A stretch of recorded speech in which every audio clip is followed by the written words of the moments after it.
Hello and welcome to episode 191 of the Imperial Truth podcast. My name's Greg. Joining me as usual is Mr. Howard. Hello, Howard. Hello, Greg. You doing all right? Yeah, can't grumble. Yourself? Yeah, pretty good, actually. Pretty good, despite shaking off the January blues and sicknesses. Yeah, feeling pretty good, actually. Good Got a day. few things there. Looking forward to a few things coming up. I'm very near horizon as we record this. So yeah, not feeling too bad at all. Awesome. Before we go anywhere, let's mention Element Games for all your plasticky goodness. What have we got at the moment? There's Mechanicum, Harvest Lighters, Yeah, I was going to say, some solar auxiliary tanks and Solar harvest lighters and things like that. Indeed, and you were probably going to be having a new Thanatar coming soon. And there's toys, and there's Colourforge spray paints, and yeah, whatever new plastic Eldar, which are fantastic. We did a trade day at the club, and I swapped a load of old world stuff for the old Eldar Combat Patrol because I'm thinking if I can just spray it all one colour, that's most of the painting done. Um, I didn't take you as an Eldar guy. I'm Is not, that but I've had an something? itch. I've had an itch to own that Combat Patrol because it's all Wraith Guard, so it's easier to paint.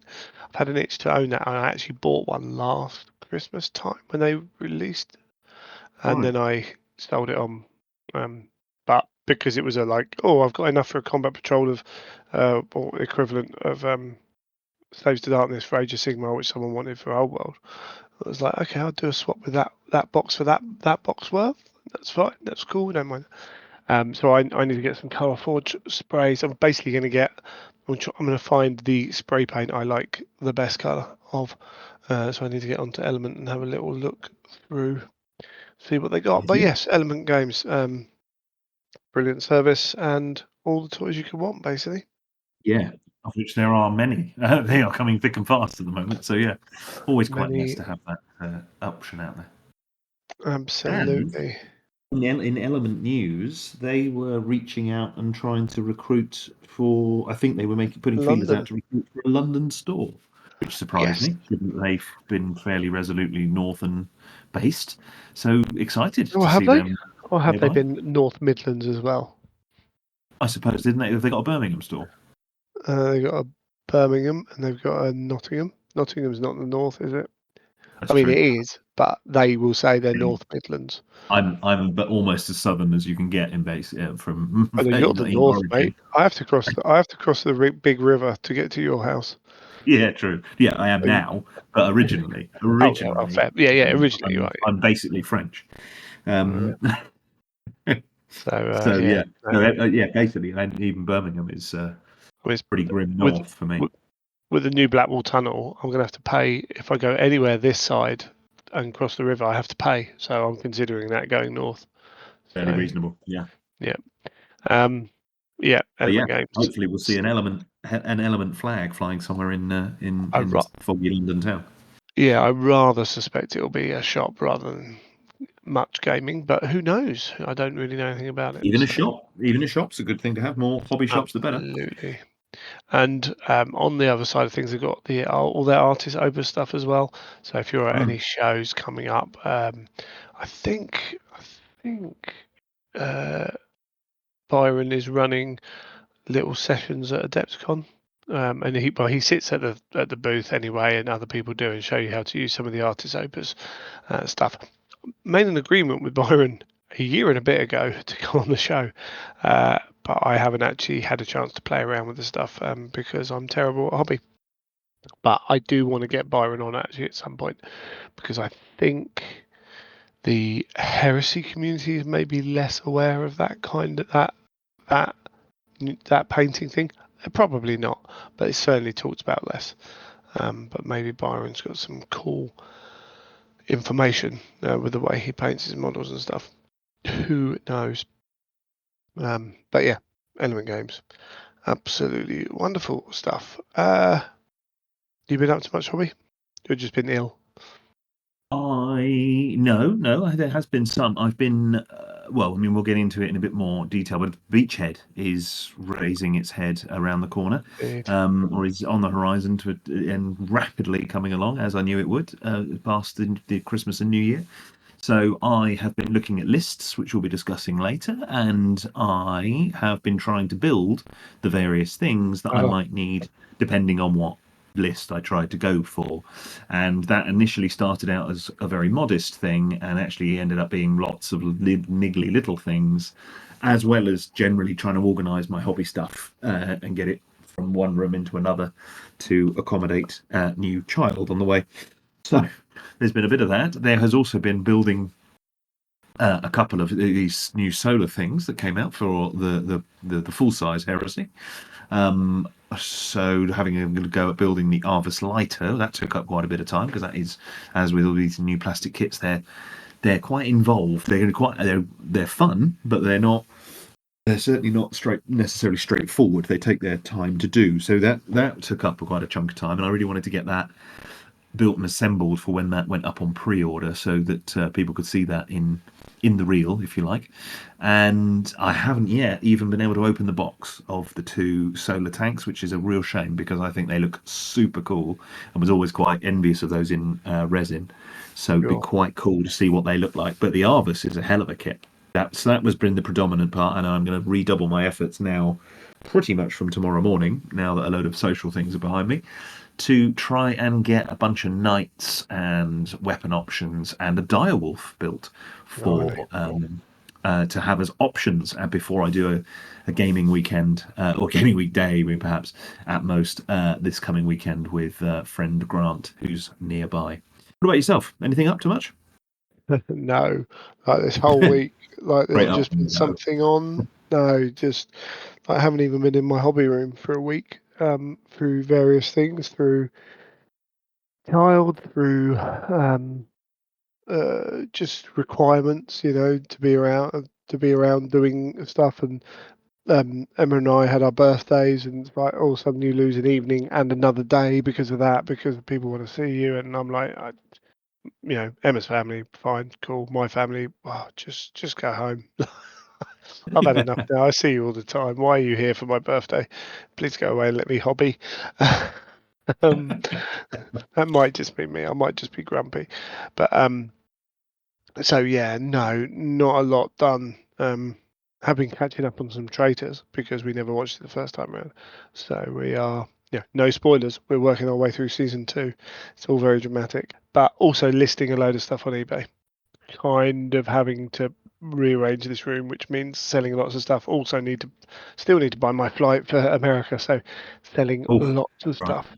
Um, which yeah, it just takes up time, doesn't it? It's all It does. eats into hobby It's a time. surprising amount of time. I did actually move on a few heresy novellas to someone Right. when I was actually in a conversation about. I was being warned that someone on Facebook was a scammer, and turned out to be absolutely the case. And the person who Uh, warned me, I got chatting to them, and turned out they were a collector and were after a few of the novellas. And I said, "Well, I've got a few of those," and that helped me justify, just as we did a deal on that, and I got far too involved, making sure it was wrapped up like something going off to Fort Knox, because I'm frightened to death of those things traveling and getting damaged when you've managed to keep them in good condition for so long.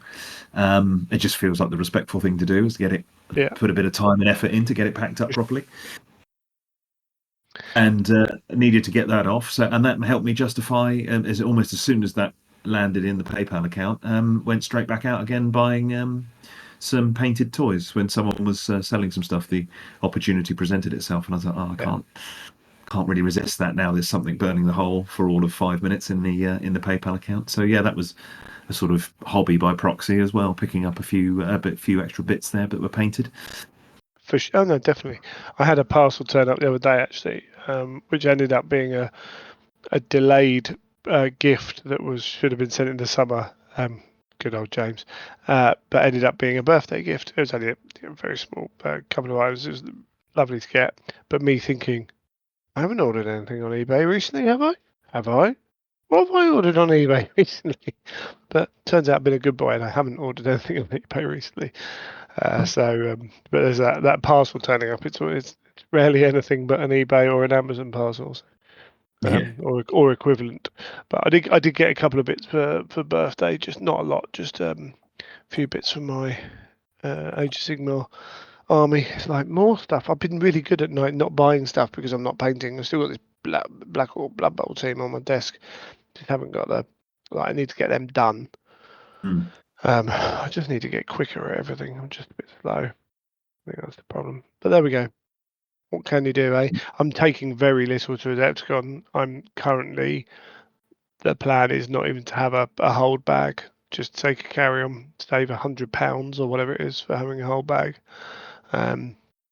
It's just a And little bit stressy as well. I mean, just it being can able to be, walk straight on and off, I just find is yeah, so much less stressy than thinking, is the sure. bag there or isn't it? But Yeah, yeah, it's easier said than done. and then maybe borrow like a Blood Bowl team or something like that, just to have a few events to do. But I want to spend a lot of the time with other people and doing things, hanging out and going around, and maybe spending more time in the vendor hall looking at more products and things like that, and maybe trying to get a bit of that time. It's going to be a bit of a different one. It's new venue.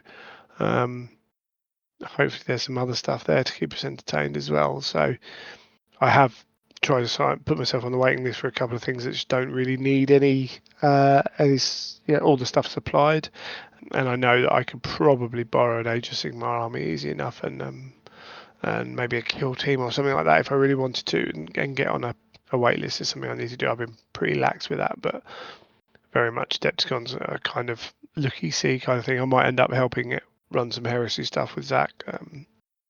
Be a dog's body as needed or something like that. Sure. But it means I can then walk around and look at the Titanicus and look at Legions and Heresy and Age of Sigmar and Kill Team and Blood Bowl and all the other games I like. So yeah, we shall see. But I've got to get out of this funk. So please, listener, feel free to just message me on an evening and go, Greg, do some painting, because I need to get I need to get the mojo back just to start somewhere to work through what I've got, because time's are Yeah, ticking and nothing's I know what happening. you mean and stuff like that. Yeah, it is. It just needs that kick, which I was using the deadline of getting that harvest done was one thing, and now Yeah, Beachhead's another. And I suppose in your case, he's getting ready for Adepticon. yeah. Who knows? Who knows? Anyway, that's all good. So have we done anything else? No. You been reading anything? Anything good? I have. I actually picked. I went and listened to. I've been working my way through the Gaunt's Ghosts trilogy on audio, All right.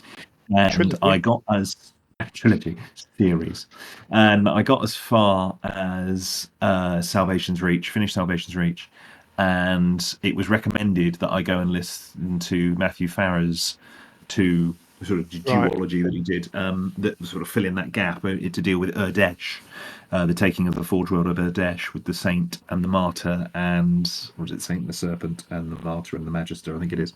And I listened to those. I hadn't heard those before, and I was really quite impressed with those. I really enjoyed those. Actually, they went on at a fair old pace and were quite punchy, and enjoyed those. And didn't realise they filled in and tied in as heavily as they do to Right. Okay. what then follows with the War Master and Anarch.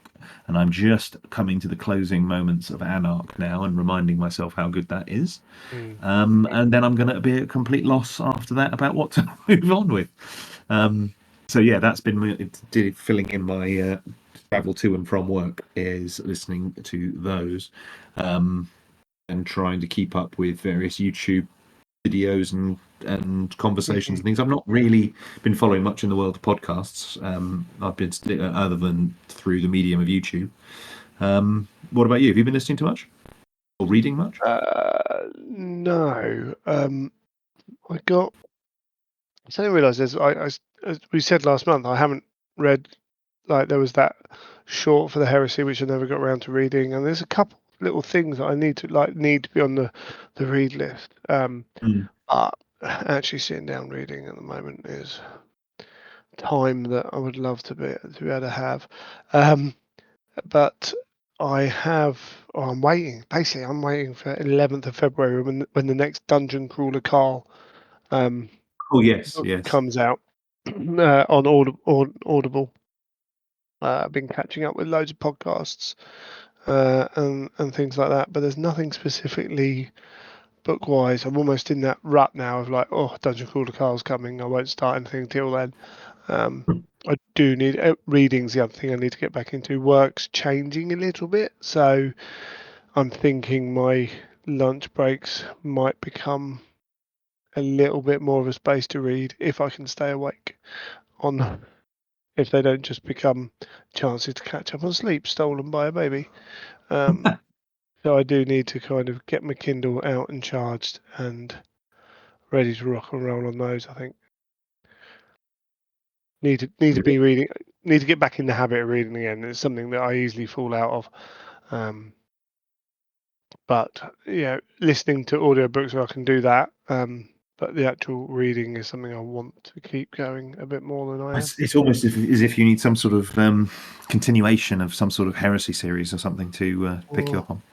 Well, you would think so. There's continuations of plenty of stuff that I need to catch up on. Yeah, Anyway, true. we'll come back and we might talk about more of that.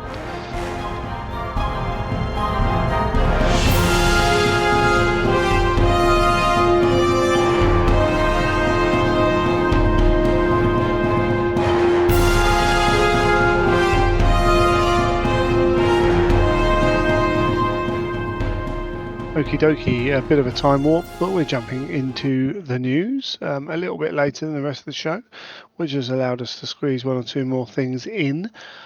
But let's look back over mainly Heresy Thursdays, really. We have a number of new characters. So we got the Traitor Legion Overseer, where we had the Loyalist one before. I'm just going to go through these. The Loyalist Herald Consul and the Traitor Herald Consul as a triumvirate at the start. What do you think? Quite a start to the year, wasn't it? If they sort of pounded these out, and it was keeping quite a rhythm there. I am a big fan, particularly. I mean, I think like a few people, I was quite excited to see what they were going to do, or quite there was anticipation was high for the Traitor Legion Overseer. Overseer, yeah. And sure enough, he was there, and to be such a faithful representation of that color plate in one of the Beta Garmin books, I thought smashed it. Big fan of that. Really big fan of the Traitor Herald Consul. Yes. Less so with the Loyalist Herald Consul. Kind of cool, but there's elements of it. I'm sort of my initial thing was cool that he exists, but it was it much more than one could do with the command box, the command squad box that's got the banner bearer in it and the armor in it. There wasn't lots of extra modelling or trinkets or posing that I thought you couldn't do. So it didn't stand out in the same way that the traitor console particularly, but also the overseer and similar. Just thought, I mean, it's kind of, I suppose it goes hand in hand with being the loyalist and the idea of the slightly cleaner armor, etc. But there's just that was just the only bit that stuck out to me with that guy. Just looking at the three, the strongest of the three for me, probably the Herald console. I think there's a lot of features in that I think are super cool. What about you? Interesting one. So I like them all.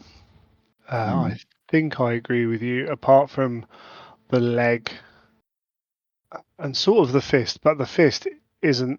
It's almost a paint job almost. So what's the Loyalist Herald?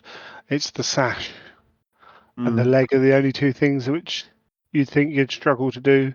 And obviously, the banner, but you can find banners, and we'll get onto the banners in a minute. I appreciate what you're saying there. I really love. We've seen it before. The helmet style on the Traitor Herald is great. I absolutely love it. I kind of love the squat pose of it, like squat, but the stocky nature of the model. It looks quite square, and the Legion Herald does look. The Legion Overseer does look. As you say, faithful and pretty awesome.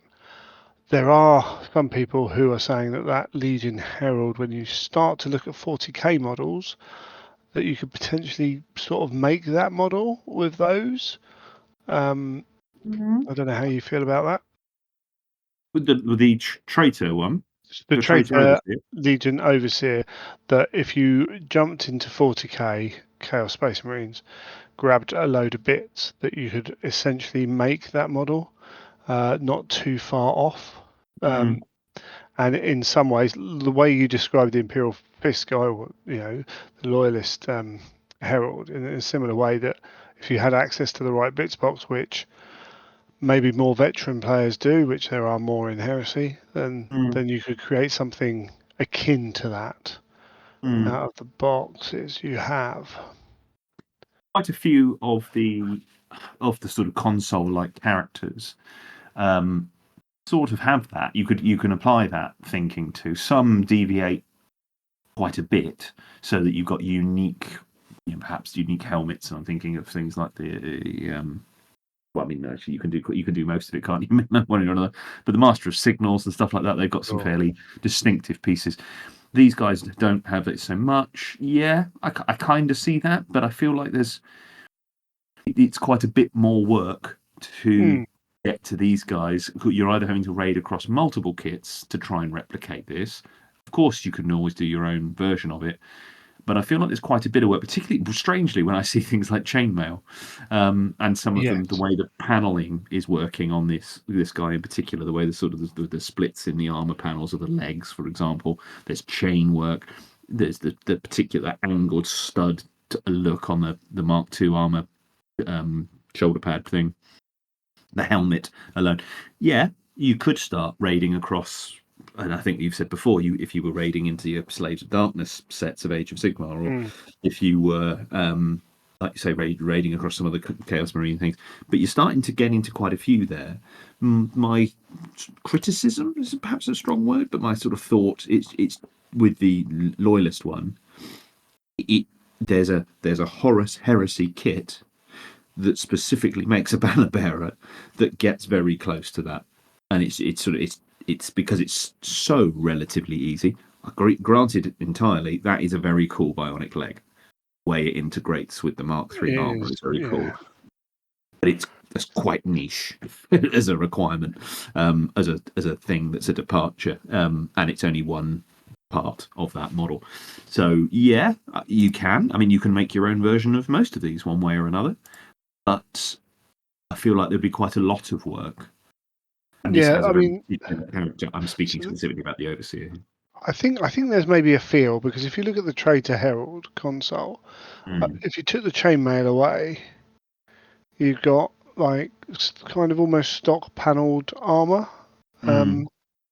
In a weird way, there's the solar kind of the I can't remember what they're called now, like the campaign tokens that are on his like left hand side by his hip.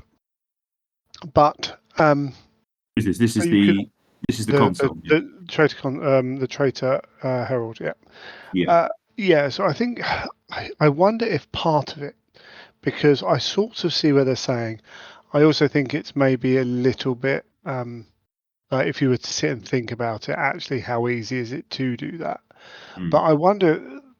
I saw some images, some pictures that people had taken of the new old world characters, Mm. and compared to some of the old resin old world characters, Mm. there was less fine detail on them, and there are two reasons to have that with compared to some of the Legion specific models. There are two reasons to have that here. One is because um, you want that blank canvas on these models, because they can be any Legion. So they're Mm. designed to be used in any Legion. Whereas if you look at the Space Force one, it's got furs all over it. Do you want furs all over your Imperial Fist model? Mm. Maybe not. That kind of thing. Can't remember what the other reason was now. But there is an argument that overall, or an argument, a thought process that overall Forge World are trying to reduce the amount of um, failures to cast they have, and Mm. therefore there is less intricate design within the process, Mm. which I think has a possibility. Yes, I can. Maybe I can see that. I mean, it's an interesting thing to address, particularly with the resin things. I mean, if you Their yeah, resin casting, I don't know what the process is and what they've done to sort of because I think it's reasonable to say, based on anecdotal evidence, that the quality of the castings has moved on. Their casting technology, I would presume, or their casting methodology and processes, maybe QA, QC, whatever, has moved on quite a bit, suggesting that they could perhaps do more well, complex things. But it's probably meeting in the middle, isn't it? Yeah, you I probably think still they need. can do it. The question is how much, like you can do it, but how much are you losing with good quality control?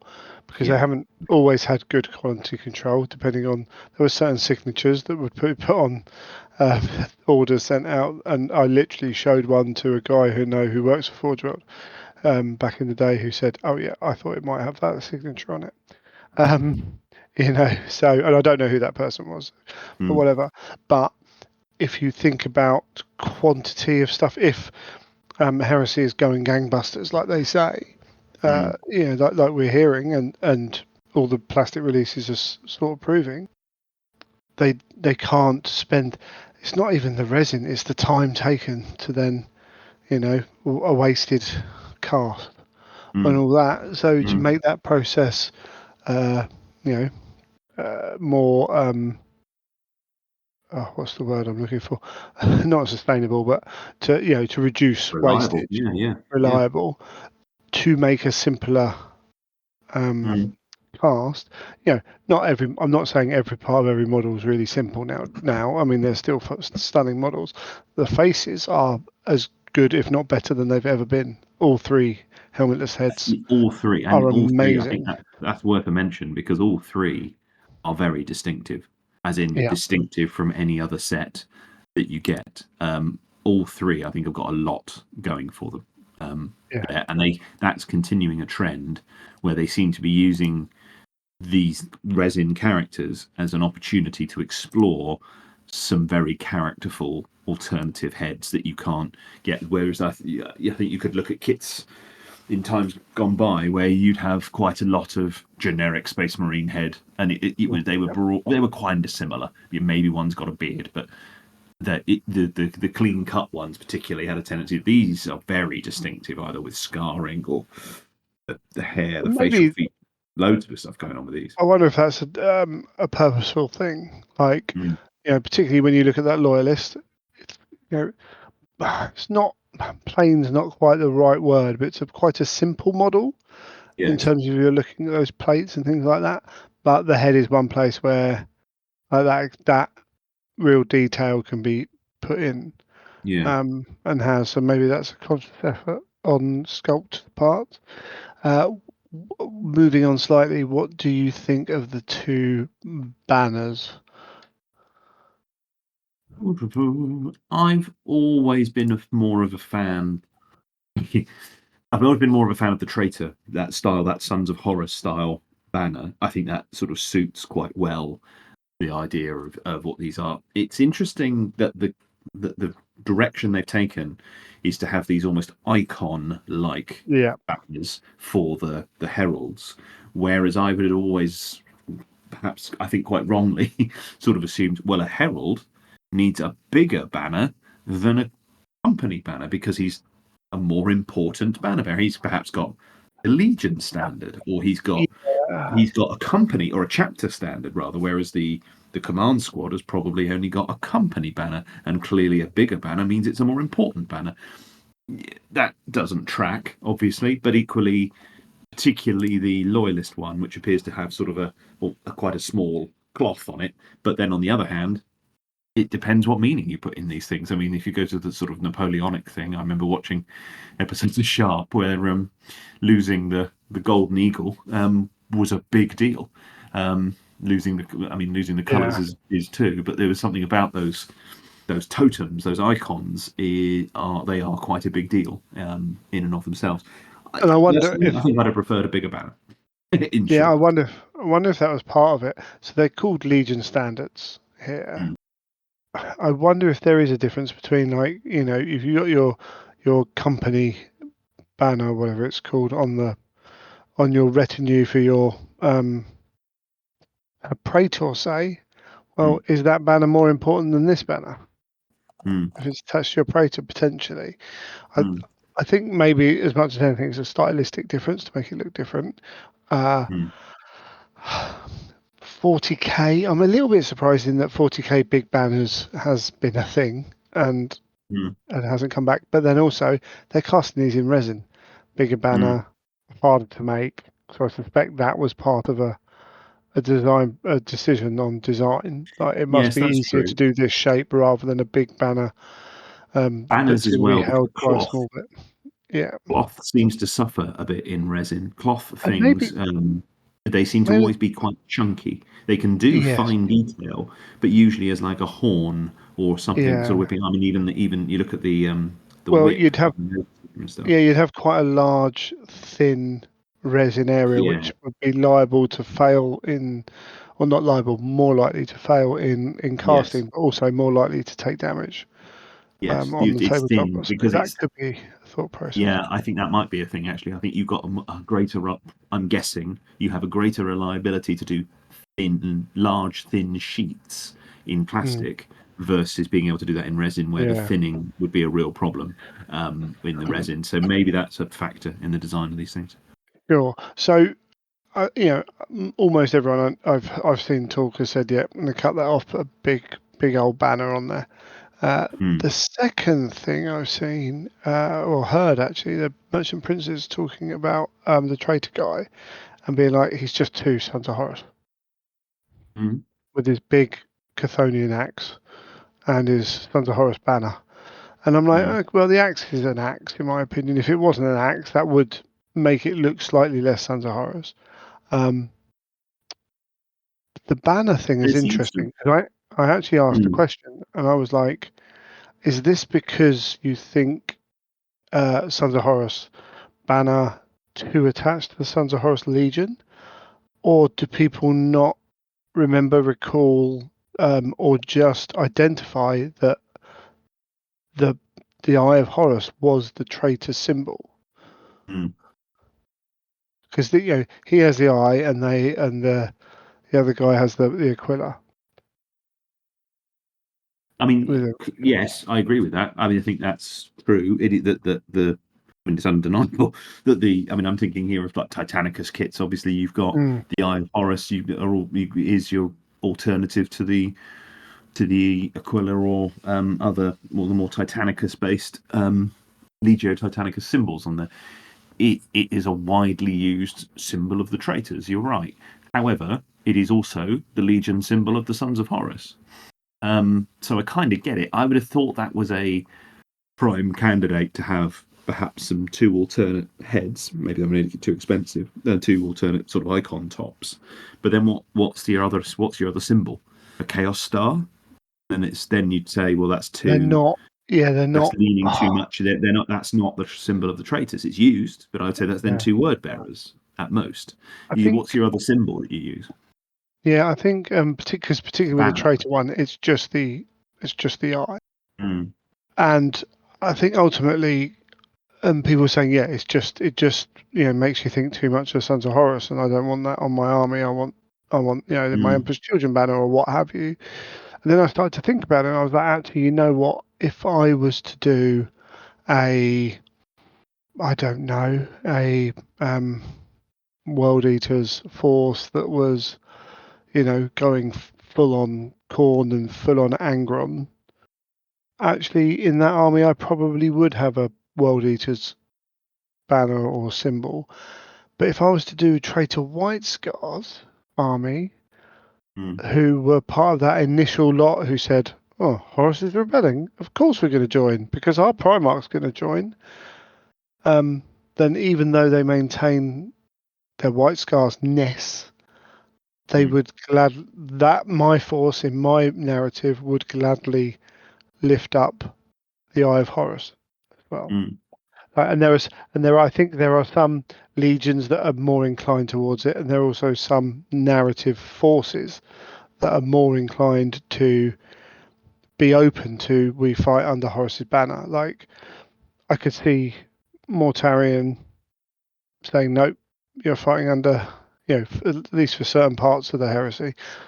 And the other part is more traitor legions are much more individual, certainly as the heresy carries on, because they fracture and fall apart, that it's more likely that they, I think it more likely that the Imperials raise an Imperial banner rather than their Legion banner. Yes, I So I can see think, that they got their allegiances to the Emperor almost over Legion. I mean, it's not the case, but there's an interesting thing of just looking at the other color schemes that was on the Warhammer community website, because they put some up painted up there, and they've got an Emperor's Children. I think it's part of Andy Hall's collection, a World Eater, and a Thousand Sun. Thousand Sun is particularly interesting because it looks cool, and yet I would you could question that actually they might be one of those traitor legions that might be less likely to raise an Eye of Horus. But the painter of that, the person who's put it together, has painted literally the pupil of the eye, I suppose, in white, while the rest of the eye, the surrounding part of the eye, is in gold. That which makes that sort of starburst like iris very reminiscent of a stylized Thousand Suns symbol. Yeah. And actually, that changes the overall look of it just by changing the color scheme, which I think is really cool. That was quite a clever thing, and actually, I think it's probably the one that I think is the most sort of successful of those three alternate schemes.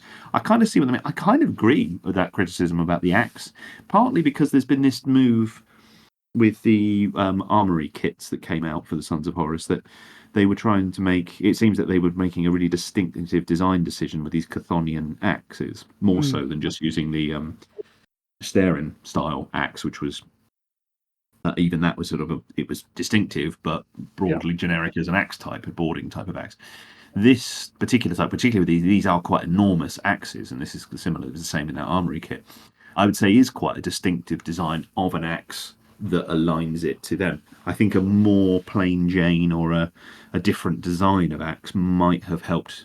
The combination of that and the Eye of Horus, which is absolutely right what you said, that it is a generic. I think wonder if it's those things combined People make just them. can't look past it. Yeah. Yeah, it's just tipping It it was an slightly interesting more in thing. the scales. I And it kind of was get it. weird because I was like, why? And then I started to think about it more and more as people were talking. I was like, actually, you know Yeah. what? I think half the armies I would take it off. At least half the armies I'd made if I was doing traitors. There's also something about the helmeted head, which is a variant on Mark Oh yeah. IV, but it's actually a variant on Mark IV that is very reminiscent of, I think it was a Rachel Pierce sketch. I think you reminded me of that. That was a surname which I'd forgotten before. That She hasn't the been Rachel mentioned Pierce in had long done the enough sketch. that we have to say her name again. Yeah, quite. Yeah, it was. She'd done a certain load of sketches, and which were shown either in black books or possibly in one of her sketchbooks in one of the open days, and it was in a collection of kind of design concepts for Praetor Marines, specifically Sons of Horus, perhaps Sons of Horus veterans. There's a certain style of that. There's just a couple of stylistic nods, which I think nod slightly more in the direction of Sons of Horus than just one thing. Which okay, so I kind of get where that thinking is coming from. Sure. Let's move on from that, even though we tangented into some quite interesting stuff, I think. We also got the Imperial Secretary Axiarch. So Yes, your Mechanicum dude with his little skull and his big Titan shin as a shield. What do you think? big fan. Yeah, I think that's very cool. There's a lot of, I mean, the Games Workshop for many years now has done a very good job of having a certain design language which they're able then to deploy. I think the Lance here being being basically the same design as you see on the Knight Lancer. This, as you say, all the stylistic aspects of that of the shield being of the Titan legions. It could be, as you say, a shin or a knee pad. It's the same design, clearly different scale, but a shin, a knee pad, a crotch plate, whatever, of a Titan. And you think, yeah, I love that they've made those references. And he looks chunky. And just putting him in a coat like that with a high collar, Yeah, for small sure. thing, but it just makes him cool, and he looks Even solid. Yeah. Even the helmet, which you don't pick up on, Mm. or you pick up on it without realizing it, but it's got like the neck bit cover and stuff, and it looks Yeah. like an old, 150 years ago helmet that you'd see someone, carrying into war or something like that. Um, Yeah. yeah, I think this has broadly been well received, and Yes, I I absolutely see sort of why. And I've you're got the right, impression. yeah, not necessarily a shin plate, but um, Yeah, certainly whatever. It's just an armor stylistically. plate from a knight or something like that. Yeah, it's Um, stylistically a of the Titan Legios, and I think that's a great touch. yeah, no, that's really cool. And then we had, well, kind of out of the blue, really. Well, I mean, they're in the book, but an Architor Magisterum. I saw these pop up when people were showing the photos and assumed it was for Necromunda. Yeah, yeah. It's very different. I mean, I like it. It's as soon as I saw it, it was massively evocative of some of the artwork that was in the John Visions of Blanche. Heresy book. Yes, but I think there's Oh, been Visions as well, yeah. other I versions mean, that were in the that were there was a color artwork that appeared in the Sabretooth Games card game, sure. which was then reproduced and collected in Visions of Heresy. There's some very distinctive artwork, which, as you say, definitely has its design origins in John Blanche artwork, but was then taken forward. And I wish I could think of the name of the artist, but I don't have those sorts of things on the tip of my tongue. But there's a very specific era. There's some very cool images where like they show the Emperor and he's got Valdor on one arm, one is like his right hand, and the left is a Sister of Silence. And there's in that Yeah. style by that artist, there are these kind of Mechanicum assassins, priestesses, these sorts of things. This is screaming that to me, and actually is an interesting sort of slight deviation from the design language of the rest of the Mechanicum range that they've been doing for Heresy, and I think it's super cool. Yeah, it's the same language but a different dialect almost. Yeah, yeah, Uh, that's brilliant. because it's got that relationship to it, but obviously we're taking it a different way, Mm, and that's what makes it stands out. I hope those arms are easily kind of not necessarily posable on the back, but they could look a little bit mm. static. I know some people aren't as big a fan of those arms, but I mean, there's lots you could do with that model for sure, and the little The scribe dude secondary, is. the secondary pistons and cables that run them will probably make that challenging. Not certainly not beyond the wit of man to do Or just using something. other pieces from Yeah, other quite. Yes. models. Yeah, Yeah. diving into your bag of plastic goodness Yeah. for Yeah. Yeah. sure. But Plastic yeah, it's particularly funky. can be quite handy there. That the openness of the forearm, where it's just holding the blade, I think is super cool. Yeah, it's Very sweet. Yeah, mechanical. There's yeah, something very Metropolis C3PO yeah, about the design as well, which I think is cool and a very interesting exploration of a design language I don't think they've really done before. And the little scribe is cool as well. yeah. And he fits really well into like he's got the same back, like that curved Yeah, back bit as Mechanicum models we've already seen, yeah, and fits really well in. Oh, I think it's a very clever model. yeah. Same. Okay, and then the final Heresy Thursday of the month, which is actually in February, but we're recording this late, is the announcement of the Heavy Support Force.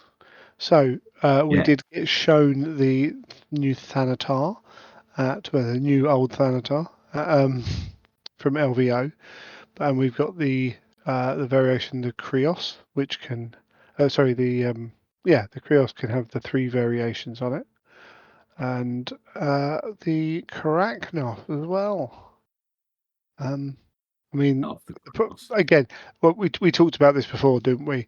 It's more of the same. We're getting resin kits in plastic, Mm, so there's a there's only your level of excitement has an upper limit, but they are fantastic and yes, and even interesting way to initially launch it.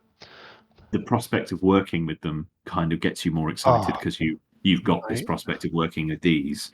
it sort of opens it up as a whole new thing. We do have a little thing with this one, though, particularly this reveal, I suppose, is that the Krios has that extra version that we didn't have Yes. in resin, with the radiation weapon, the irradiation blaster on it, which is always kind of cool to see an extra variant, a bit like when they did the Predator and they brought out the neutron blaster variant of that. And you think, yes, we've seen this before. It's not wild, not in any way wildly different. Still kind of cool to see that and just to see them realised.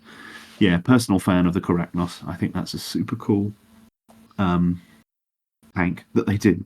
I Oh, it wonder if is. those launchers are openable. I wonder if they're. I mean, it feels like with the way they've taken their kits, that it's entirely Well, feasible they're shut, that you aren't could they? build it. On the other one, so You could it's yeah, build it so that you could open or close them. it's a question of, is it two separate pieces, or is it Mm. Mm. one piece that can be put into different? So I might do mine shut, so I don't have to paint as much. It looks to me like it's something that could open and close. The fact that they've shown it opened and closed Yeah, but in that could just be two limited different versions. because it's Could completely be, closed. could be, but Because I it's reckon completely it probably closed. can. Maybe there seems to be not a sizable gap, but a decent gap when you shut them, which would suggest that you could be able to. Who knows? The But ribbing, it's a wonderful piece the of sort kit. of the brass ribbing in that picture. I mean, that is a hinge. Whether it's a real Yeah, one or whether it's a one to look like a hinge is to be questioned. But yeah, quite looking forward to seeing some builds of those. sure. So yeah, the kind of not quite starting because it's not out yet, but starting February, starting 2025, the way that 2024 uh, carried on through. So it's good stuff. Moving on a little bit, Joy Toy are continuing their relentless Mm. release. Alpharius slash Omegon. Such a cool kit. So Yes. almost all the Primarchs are brilliant. I really like them. Yeah, agree. Slightly fewer bits than you would otherwise get, but that's fair enough. I personally, of that release or of those things that they've shown, I think the Saboteur Yeah. was the one that impressed me the most. I thought that looked brilliant. I thought they smashed it with that guy. I thought he was, I mean, entirely Alpha Legion. The Oh shotgun's yeah. cool, cape's cool. Yeah, big fan of that. Arguably even more so than Alpharis, but Alpharis is cool too. I find Yeah. the green a little distracting on Alpharis as the secondary color. I feel like there's a lot of Right. green I mean, on in the model it there in is the color scheme. it is the jade. Yeah, fair enough. Isn't Yeah, it? yeah. So Hard to argue with that. jade spear is it? Um, it's called the They're jade spear. Is it? yeah, I think it is, or is it the pale spear? Oh, pale spear. No, sorry, I'm thinking of something else. Might be the Oh pale well, spear. schoolboy error from Greg there. The I took me a mean, the while. green's not too dissimilar to the green on the painted model. It's just brought up 4 times. No, I agree. He's I just it's not £99 something. now. If you can get hold Oh of it goodness at me! Games Workshop. Well, Oh, it's the amount of metallic green on him, though. I mean, I could sure. sort of understand it on the Venom spears, but it's the metallic green chain on the loincloth, the metallic green Yeah, heads on it must be a hard. the. They must have their hands tied because their license is probably to recreate what Yeah, GW have already created. But yeah. on a big, it just goes to show you that once you change the scale of something, the way colors work on that change. And you watch Cult of Paint, and you see Andy particularly talking about his bust, and Mm, which mm, is a saying and a half. But you have to change your approach to painting between the scales and things like that yeah. because certain things do stand out. So yeah, but that's cool. Moving on from models of various sizes, we finally have the Era of Ruin, the Oh yes. Oof. next book in the series. It's not a final book. It doesn't confirm it's a final book. It could be a Yes, final book. the next book in the series. Yeah. Now that doesn't. Uh, That's not to say there will be more, and it does describe it as. I mean, in the title, it says it's the epilogue anthology. That doesn't suggest to me that there's going to be a continuation, but equally it doesn't say that it is the final one. So and I think it was noticeable that they were very cautious with their language when they were describing the end Yeah, and the death. Volume 1 and Volume 2 came along, they didn't say it was the final one, and I think everyone went, okay, what's it? Oh well, we're not surprised. There's a yeah. There's Volume 3. couple of meanings to the word epilogue. It could be Mm. um, at the end of a book or play, it serves as a comment or conclusion to what has happened, or a final concluding act or event. But it could be the first part in that, and it could be. I sort of would like to think it's the end. I think go back and fill stuff in, but don't necessarily make it siege. Mm. Although I suppose if you're setting any stories in the siege, do you want them written as siege books or heresy books? Bearing in mind they now have this duality of Yes, I think you sort could of set them in names siege, on but you the don't door. have to. You don't have to bundle it up. I mean, this is an Right. anthology, so it becomes a novel, which therefore becomes one of the limited edition ones. You could release short stories or even novellas. Well, Well, actually, novellas is a bit tricky, but you could release short stories in the we've Siege of Terror setting. we've also got heresy short stories that take place after the siege. So Yes, true. it's so actually just as long as it's heresy related, they can put it into a heresy series. Obviously, it doesn't have to be in the heresy series, obviously, Right. but yeah, it looks interesting. Well, who have we got? We got Angels of Another Age by John French, Fulgurite by Nick Flynn, Fragments All We Have Left by Dan Abnett, Ex Libris by John French, System Purge by Gav Thorpe, After the Dawn, The Darkness by Guy Haley, Homebound by Chris Ray, and The Carrion Lord of the Imperium by Aaron Dembski Bowden, which is probably the best title of those. Hoping for some Blood Angels from Guy Haley, or Could be After Guy the Haley, Dawn, The could be John Darkness. French. Yeah, could be Ex either, Libris. could be both. Yeah, maybe. Oh, After the Angels Dawn, of the Another Darkness Age. does, Sorry, yeah. yes. But then I mean, but equally, again, but that can read. Yeah, that can be read into different things. yeah, Um, yeah, I'm gonna get it. I'm not gonna get the limited edition. I might try and buy the limited edition so that friends might miss out. But I will definitely be going for the limited. I need that yeah, on the shelf. I'm going to need be it. gunning for that. It'd be very interesting to see how they handle that, and whether or not it tracks the attention that the third part of a volume of a 3-volume piece that concludes a book Mm. series in theory. That obviously is going to generate a level of interest that this one, which is perhaps lesser known, might do. I've got no idea. I think that's probably a false hope. I think there's gonna be demand for this. Now, I wonder if they. I don't know. I don't know how they'll handle this. It'll be And interesting indeed, because yeah, I mean, although people were selling um, their collections, that just means someone else was buying them. mm, So, you've already got the max people out there plus those who want in. So, who knows? I'm out of that. I mean, I say I'll try on that Saturday if I'm available. If, I'll be downloading the ebook at midnight mm. on that Saturday. So, 1 minute past midnight or whatever. Um, yeah, it'd be good to read some heresy again. That's So, I mean, a that cover year, yeah, the cover's amazing, stunning. really cool piece. Really cool. And obviously, I mean, it would have been a crime if they'd have gone someone other than Neil to do that. Yeah.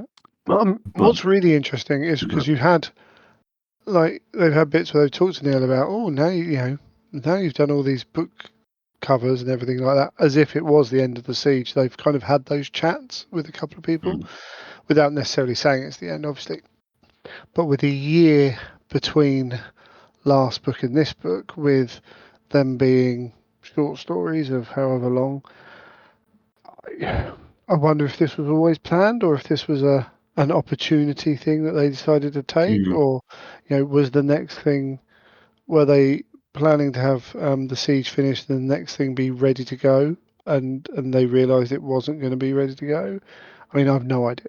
Um, mm, I don't think that's going to affect the quality of what we get either way. But you sort of think by now, as we've said before, Black Library have got this huge void that the heresy sat in and the siege sat in, and surely they're wanting to fill that with something. But who knows? No, indeed. There was something because all of the limited edition Siege novels, and that makes me wonder what size this is. Because actually, looking at the spine of this thing, perhaps it's more towards the length of a novella. I don't know. Really question how long these things are. But Certainly either not way, as big as some of the bigger ones. no, exactly. I mean, made the biggest. The bigger ones, the main novels of the Siege, all have a map, including The End and Yeah, the Death true. 1, 2, and 3 have a map. I believe the artist who did those maps, whose name Francesco. escapes me, there you go, good knowledge,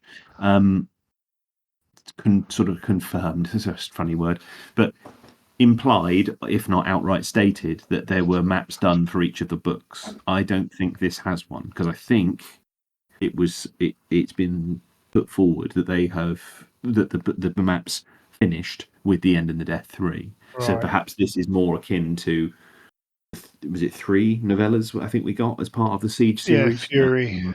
Sons of I the mean, it is Selenar. short story. It's not a novel, is it? It's short No, story. So exactly. It's something else, so it's it not going to holds have a a map. different place. Yeah. Mm. Cool. Okay, moving on. Did anything really change with the Arvus lighter drop we got today? The introduction, I mean, it has a weapon. I think it got cheaper. Yes. It has a 60 weapon, points. admittedly only he says A in multi-laser. a multi laser. The That's 10 points more. the flare, the sort of the chaff launchers, I think were welcomed Yeah. as a 5+ save against all interceptor reactions, I believe, which I Yes. thought was quite a good idea. I generally saw that being a very positive reaction. I mean, a 5+ save ain't going to last very long when you've got Yeah, no. front side armor 11. But yeah, better than nothing. It's whether you want to pay those 10 points for it. Mm. Yeah. Well, I've seen solar players in various groups that I'm in saying this is very welcome. I'm planning to work out how I can get 3 in my list. Sure. So I think people think it's Oh, cool. It just takes it a little a little bit further to being something that's perhaps a little more I've usable. just seen it comes with searchlights. So Oh, if it's dark, you can't hide it. So you want to amazing. put the gun on it because if you're going to get shot anyway, you might as well shoot something and light something up Yeah. for other bigger guns. So it has a use there that you can turn around and go, oh look, there's a tank over there, and then 9 Lehman Russ turrets turn around Well, and yeah. shoot it, but without necessarily needing searchlights themselves. But that's an interesting one. But it means it's harder to hide your Arvises. It's cool. We're going to see more Arvises just because they're Yeah. I slightly mean, slightly more options, and plastic makes the big as I difference. said before, with when I was talking about building one and otherwise, you're going to see loads of these just because they've got such Mm, utility as pieces of terrain in anything set in the sort of far future yeah. worlds of the Games Workshop games. Awesome. And then there was a half yearly report, which we normally talk about. I don't know how much value every listener gets out of this, but I find it interesting. You find it interesting. Very, Uh, yeah. Games Workshop are making dollar. Uh, Yes. and another big increase, bearing in mind this is comparative to the year before, which was a 40k launch year. Uh, Mm, Licensing has helped massively with Space Marine 2 being a big part of that, and also there appears to be some change in the rules about them, not balancing out the licensing over a period, but if you get paid a lump, you have to put it through as a lump. Um, but hey, that's good. But also sales are up, and interesting to read that there is kind of there's the boss has heard that licensing is bringing people into store, which is mm, you know which is half the point of them licensing games. Like, mm, yeah, they want to make money for it, but they also want to grow the influence of it and bring people into the game. Dawn of War did that however long ago Dawn of War came out. And now it looks like Space Marine 2 and various other games are doing it as well, which is pretty awesome. And that looks pretty much set to continue, I would have thought. So, I Oh, mean, they've recognised the success of it. They must now be looking around, going, "Can we do that again? Can we do that again in a way that keeps our yeah. identity the way we want it to?" I would imagine they've got a method now and partners who they trust. So that Yeah, I seems mean, quite cool. because the Space Marine 2 company is not a big, it's not a massive games company, is it? It's not, you know, not to say that they're small fry, but it's just not like who people would have thought they'd have gone to and done, Mm, a big deal like that with. Uh, but it's working out very well for them, which is mm. cool. There's a few things in there. Um, Lots to talk about warehousing. So new paint warehouse. Uh, Acknowledgement they're still not meeting stock availability KPIs, and not all of their new product releases sold to plan levels, which is interesting. But they are, they're busy planning Factory 4 and let's say the new paint factory as well. But there That's is an talk interesting about, topic, I think. yeah, it Mm, is, isn't it? More control as well as output, I would think. mm, Making sure that they're very keen GW to make sure they're in control of their future.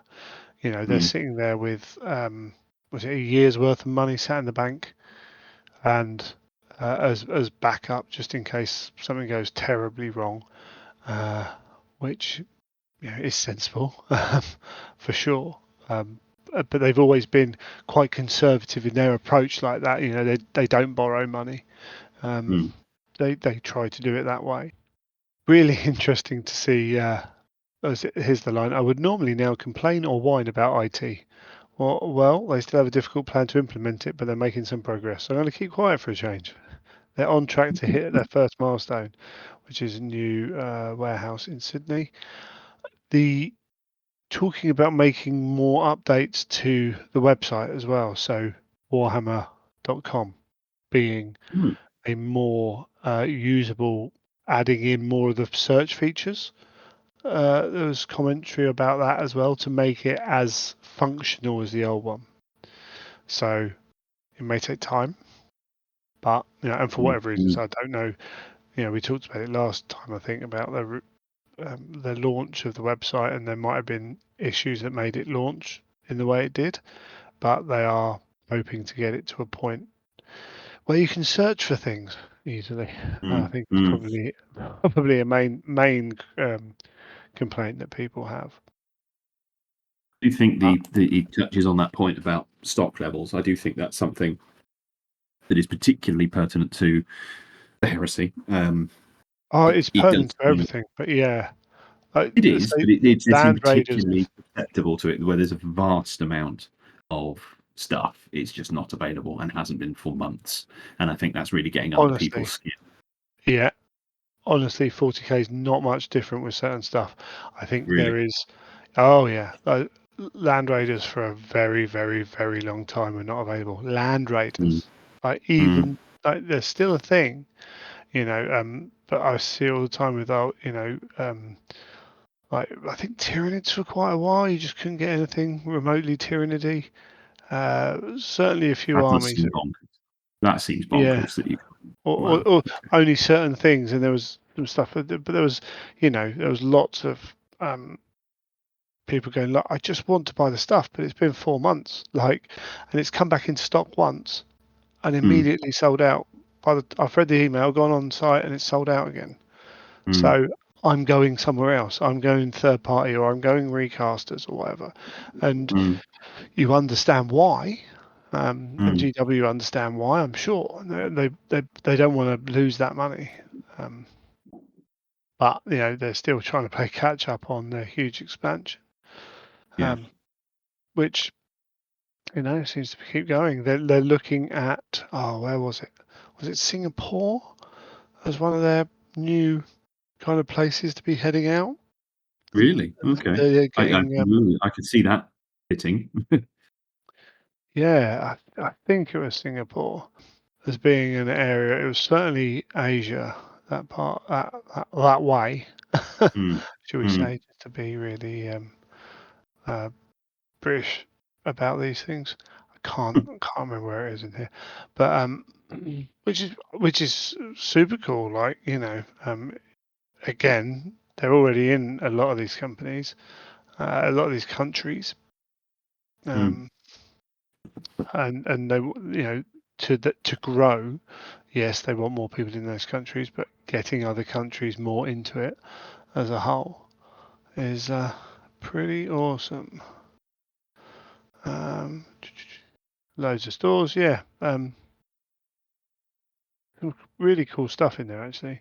And When obviously, you this read is through a significant one because it was the first report since they transitioned. I mean, they've been in a lot of the news, mainstream news, it. Yeah, because they transitioned into the FTSE 100 of 100 most valuable companies, which is quite a big milestone by anyone's measure.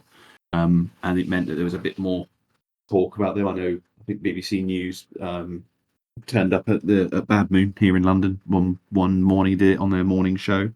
You think that there's quite a bit. I mean, they've already got quite a bit of recognition, but they continue to march on that route. So it's yeah, quite a for big one. sure. Good on I them. think, yeah, absolutely. I think the strength of their IP is really like I think people were onto it, but have started to realise kind of, hold on, there is something there that can be exploited at the end of the day, Mm. and used going through that. But yeah, they're um, they're solid, they're dependable, they're flying. What's Mm. interesting to me is where I don't work in these industries. My Warhammer registrations for single login to continue grow. We have 695,000 active users on my Warhammer, which seems like a small number for such a big Mm. thing. People are buying in stores. Obviously, not everyone's using the internet and what have you, going into their local GW or whatever, and maybe using in-store, uh, paying in-store and ordering online, that kind of thing. Mm. But it's growing at the end of the day, which Yeah. is good. And same for essentially people watching the TV as well, uh, which is Yeah, they're pretty getting a cool. chunk of change for that, aren't they? That seems to have Oh got yeah, quite a adds few up. subscribers. I mean, I'm Yeah. sure I'm sure some of these animations eat into it pretty Mm. quickly. Mm. But, yeah, I can't find which countries they were now. It's really annoying me. Hold on. Nope, that's not the one. That's talking about national living wage and things like that. They have. There are challenges ahead. Obviously, we're in interesting times with trade tariffs potentially being put Yes. on stuff, and that they're aware of that, and they're waiting to see their position. And the national minimum wage in the UK has increased relatively dramatically, and it's good to see that it doesn't affect GW that much directly, because most of their people are on that at least, or if not more. Then, but their suppliers and the people they rely on for other services and whatever may be affected by that kind of thing. Mm. But but when I think it's good to remember every now and then, like, GW is a pretty well run company. You don't get many toy companies that are flying, particularly such No. a neat thing like this. Even though it is um, successful, it's still niche, isn't it? Yeah. And it's doing that. They're doing that. They're achieving those results because they know what they're doing. Yeah. So go woke, go broke isn't hurting them with putting female custodies in the Custodians. game. As Quite. doesn't seem to have done anything, but being a Really bit hurt of that, facetious is it? with that. But those things they've done haven't hurt them at all. Mm. Mm. This game is, the games they make. I think as a gamer, you can legitimately have concerns about legality of models, and particularly for certain other games where they might kill stuff off and things like that. But in terms Mm. of the games in and of themselves, yeah, you might be worried if you play a real small game that is this going to carry on, things like that. But in the board game industry, that's a very different beast. It's like, cool, I bought this board game and it's my board game and I Yeah. can keep playing it. You can do that with your Heresy or your 40k or Age of Sigmar or your Warhammer. People still play Warhammer 5th edition tournaments and things like that. Yeah, I think there's more cases of that now than there has been for a long time Yeah, with these things. absolutely. Well, yeah, I think it's harder to get people into. That's the one thing, but Yeah. it's good news, and the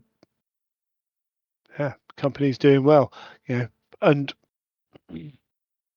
I'm sure there are certain people going, "Oh, see, GW keep making more money and doing this." Well, they are a company. Yeah, some of the toys are expensive. How many of those new heralds am I going to buy? Legion specific dudes am I going to buy when they're going to Mm. be however much they're going to be? Um, not many, but Yeah. all of that feeds into a healthy company. Would I like things to be cheaper? Yes. They're not going to be. No, and we don't deserve it to be, but do you get better value with certain things, or do Mm. they? Yeah, with the move to plastic, things become. I mean, Solar Auxilia has Oh dropped yeah, in price. That's undeniable relative to what it was when it was resin. So yeah. that's a reasonable conversation. And part of the cost, which I think some people say they don't forget about, but there's so much of GW that's there that's supporting sales but isn't selling stuff. Like Mm, all those wages they have to pay, the facilities they have to pay for, which there is a lot going on. And if you did have a downturn, mm, you could easily foresee why there may be, though they are conservative about having so much money sat there ready to go. And yeah, their shareholders, get paid good dividends from, I believe. mm, Yeah, I don't really. It's not really my area of expertise, but yeah, they are paying out a lot of money to dividends as dividends, shall we say? mm, Um, that's the world we live in. Like you can't. I can sit here and shout at clouds, but yeah, you pay your money, you take your choices. Status Quo used to say. mm, mm. There we go. Who knew we were going to finish that with a status quo? Line? It wasn't quite planned, but yeah, I'll take it. Indeed, but it's cool. I think it's exciting start to 2025 Very is it? overall. Yeah, long may that continue. See what how the rest of it goes. Indeed. I think this was probably even longer than our first recording of this segment. Well, we got But hey, some. I think we covered all the same ground, and if not more. So yeah, can't ask for more than that, really. wonderful stuff.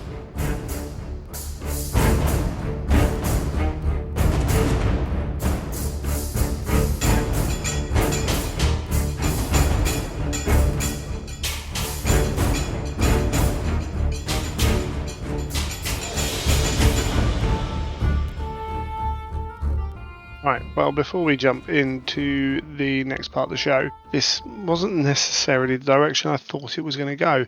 We end up talking quite explicitly about Howard's list and what he's going to take, and it might be a bit drier than normal content, saying something, but I think there's value in it. I think it was enjoyable to talk about and maybe enjoyable to listen to as well. So it's not as I say, it's not what I expected, but I think it's still decent chat, and well, yeah, we'll be able to have Howard back on to talk about how things went in the next episode. Right, so Beachhead, for those who aren't aware, Beachhead is a multi-system gaming event and show in Bournemouth on the south coast of England. And Correct. we went last year, didn't we? Played some Titanicus. This year it was a definite no with me going to Adepticon in a month and a bit afterwards. Fair enough.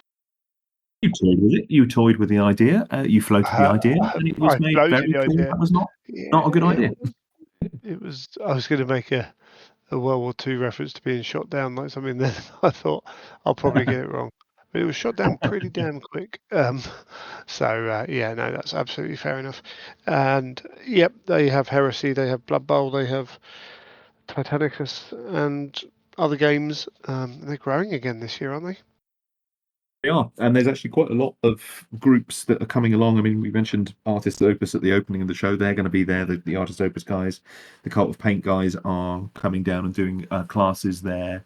The various tournaments that have been represented before. It seems to have become a slightly bigger animal, the whole thing. I And mean, Heresy's was there in force last yeah, time. Duncan's doing Obviously, his paint competition yes, there, isn't he? he's Yeah, judging the painting. Oh, it's his painting competition. I think it's sort of his banner I thing. think he is, isn't he? Yeah, because he's doing that and he's doing Heresy, it at UK Games Expo. I might try and get yes. to Games Expo this year. I say it. I've said it for like 10 years. I might try I've and never pop up been. maybe for a I've never day. been. Neither have I. The one So, time I had tickets, I ended up being double booked for having right, friends coming up to for a gig, and I maybe couldn't we'll have to really do let it down. a Saturday or a Sunday day trip up. Yeah, I'd love Figure that. that out. Yeah, we'll see. But yeah, so a good fun show, lots of stuff going on. Uh, Walkable to town centre from the event, hotels around, cheap time of year. Yeah, cool. And Yeah, good location. you're Easy, relatively easy to get to. I mean, it's South Coast, so it's not going to suit everyone from the distance, but it's on a easily accessible from a train.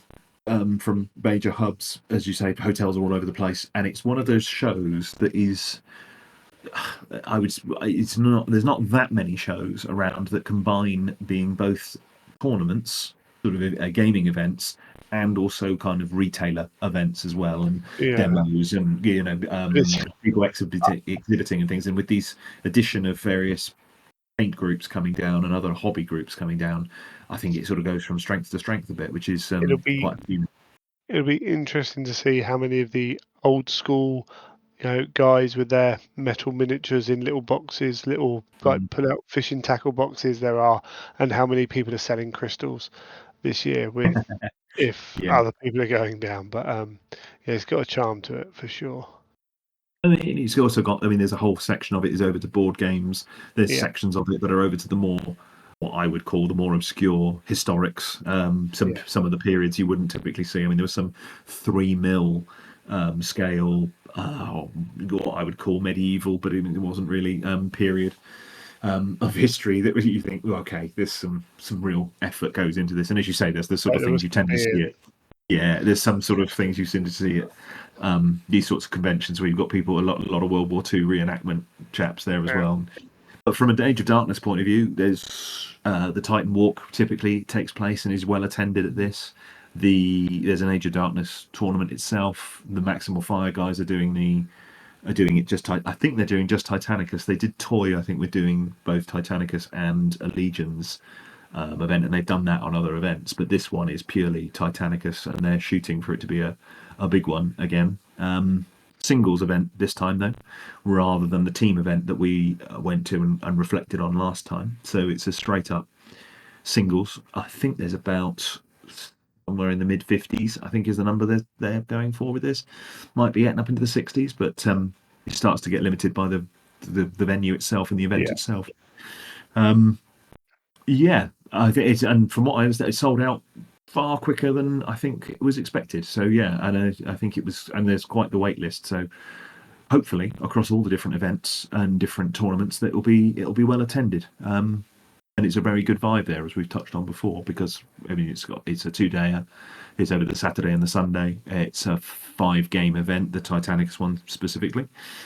This one, they have changed it around to be a 1,950 point game, which is Right. slightly up on what we've had before, the typical more 1,750, which doesn't sound like much of a change. But previously, they've done a 17 or 1,750 for the first day, and then first 3 games on the first day, and then it upped to 2,000 for the next 2 games. This time, it's just straight 1950 over the whole weekend, and yeah, I think people are experimenting with things. I think the standard of hobby and gaming is going to be pretty high, as it has been before. looking forward to that. Actually, I think that's always what I look forward to see what people do. I've seen on the various socials, people the road to Beachhead, people are talking about. I know my friend Grant, who lives locally, is doing a whole new Legio and Maniple for this Nice. event. It's got the same thing where people are coming from all over. There's got quite a few people coming in from the Nordic countries. For people who've moved over there and people who are coming over there, there's a bit of a strong standing of people coming from that sort of distance. So yeah, it'd be cool to see what hobby and what stuff is going on and where Titanicus is at. Really. Yeah, that's interesting. It'll be the first event really that I know of that are using the new um, Dark Mech stuff.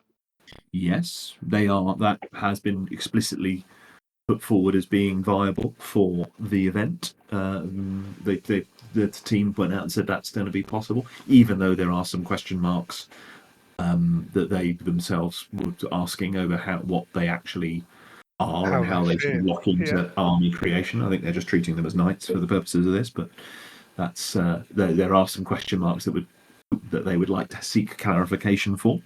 What's also slightly unusual for this event, or the first time I think for Beachhead, is they are allowing regular Titan forces to include Porphyrons. Right. They were restricted to knight lists previously, but that restriction has been removed, so we may see those now. What they are doing as well, they've also they're presenting this. I think this is something they want to do for their events going forward. Is they're sort of codifying it into different eras: early heresy, mid heresy, and late heresy. And this is an early heresy event, so War Masters and Corrupted Titans are out. They are not part of. They are not permitted in your army lists for this, which I think is quite interesting to sort of put a few restrictions and adjustments on it in a way. There's a bit more to it than that. There's things like warp missiles and things aren't allowed either. Vortex Is missiles that aren't allowed. is that just to mix things up, or is that? Do you know? I don't. I think that's Okay, just fair enough. something they're interested in doing. I don't think they put a Sure. narrative or sort of an explanation behind it, but All that right. is something that was clear in the pack. Similarly, they're running. I mean, there is the event pack itself, and then the event pack refers to their own unofficial FAQ, which is fair enough. They make that clear about how they're going to run it. But I thought that was quite good that they were running it in that form. I think that'll it's sort of going to force people to revisit how they were going to put these things together. It's got so I'll go through just some of the basics of what I'm sort of thinking of in terms of this. I was hoping to be able to experiment and do some things I started early on, late last year, looking at maybe running some different maniples, even different legios to what I'd done before. Started looking at doing that, and frankly, life being what it is, and with what the upcoming significant life change we've got coming up for us, that wasn't really viable for me to think about building a new mana pool or getting in games for it. And frankly, I wanted the weekend. I think there's a consideration with events for me, certainly. I just want to kind of enjoy them. I'm not there Sure. to sort of unpick them as a puzzle. I want it to be as much the social as the game. So Mm. the game to be a vehicle for the social. That to be to double down on that, I thought, well, I'm familiar with both the Legio and the list I've taken before, so I'm going to use that as a core, and I'm going to make some adjustments. I'll go into those in a bit more detail in a minute, but so I'm largely taking. I'm going to try and up the quality of some of them and address some of the things, the niggles I had where my paint job wasn't quite where I wanted it to be, or Right. some of those things where I rushed some of the things to get it done for last time. And like I say, I'm going to add on a few extra bits and have it as an opportunity to paint some more knights, for example, paint knights in different house color, but not a wholesale reimagining. Others are absolutely using this as a vehicle for saying, no, I'm going to use this as a Yeah. driver to do a whole new thing, and Yeah. that's super cool. I just couldn't commit to that. Absolutely. That's nature of any event. You're going to get a mix of people. A Yeah. lot using it as a driving force. So last year, what did you take roughly? Did you take a Regia? Yes, I did. Last year, Legio at Storeroom. I was inspired by the coverage that Goonhammer put together. their in-depth articles that they do, and I went, I'll start. Yeah, that sounds good to me. I've very much enjoyed painting the Storm color scheme. Big fan of that sort of that mid blue, that royal blue color with a bright pop of yellow on there as well, with gold trim. So that led that, and it was like, yep, they're quite cool as well. They're quite easy to play. They haven't got one of the trixier set of Maniple Legio rules rather, and Legio tactics. So that's quite straightforward, and Regia worked quite well with my preferred play style of having giving you the warlords to give you something solid and dependable, but still the flexibility of the warhounds to run around with them as well. And I've enjoyed playing those in the last time. Certainly been schooled a couple of times, but equally it had some teeth other times.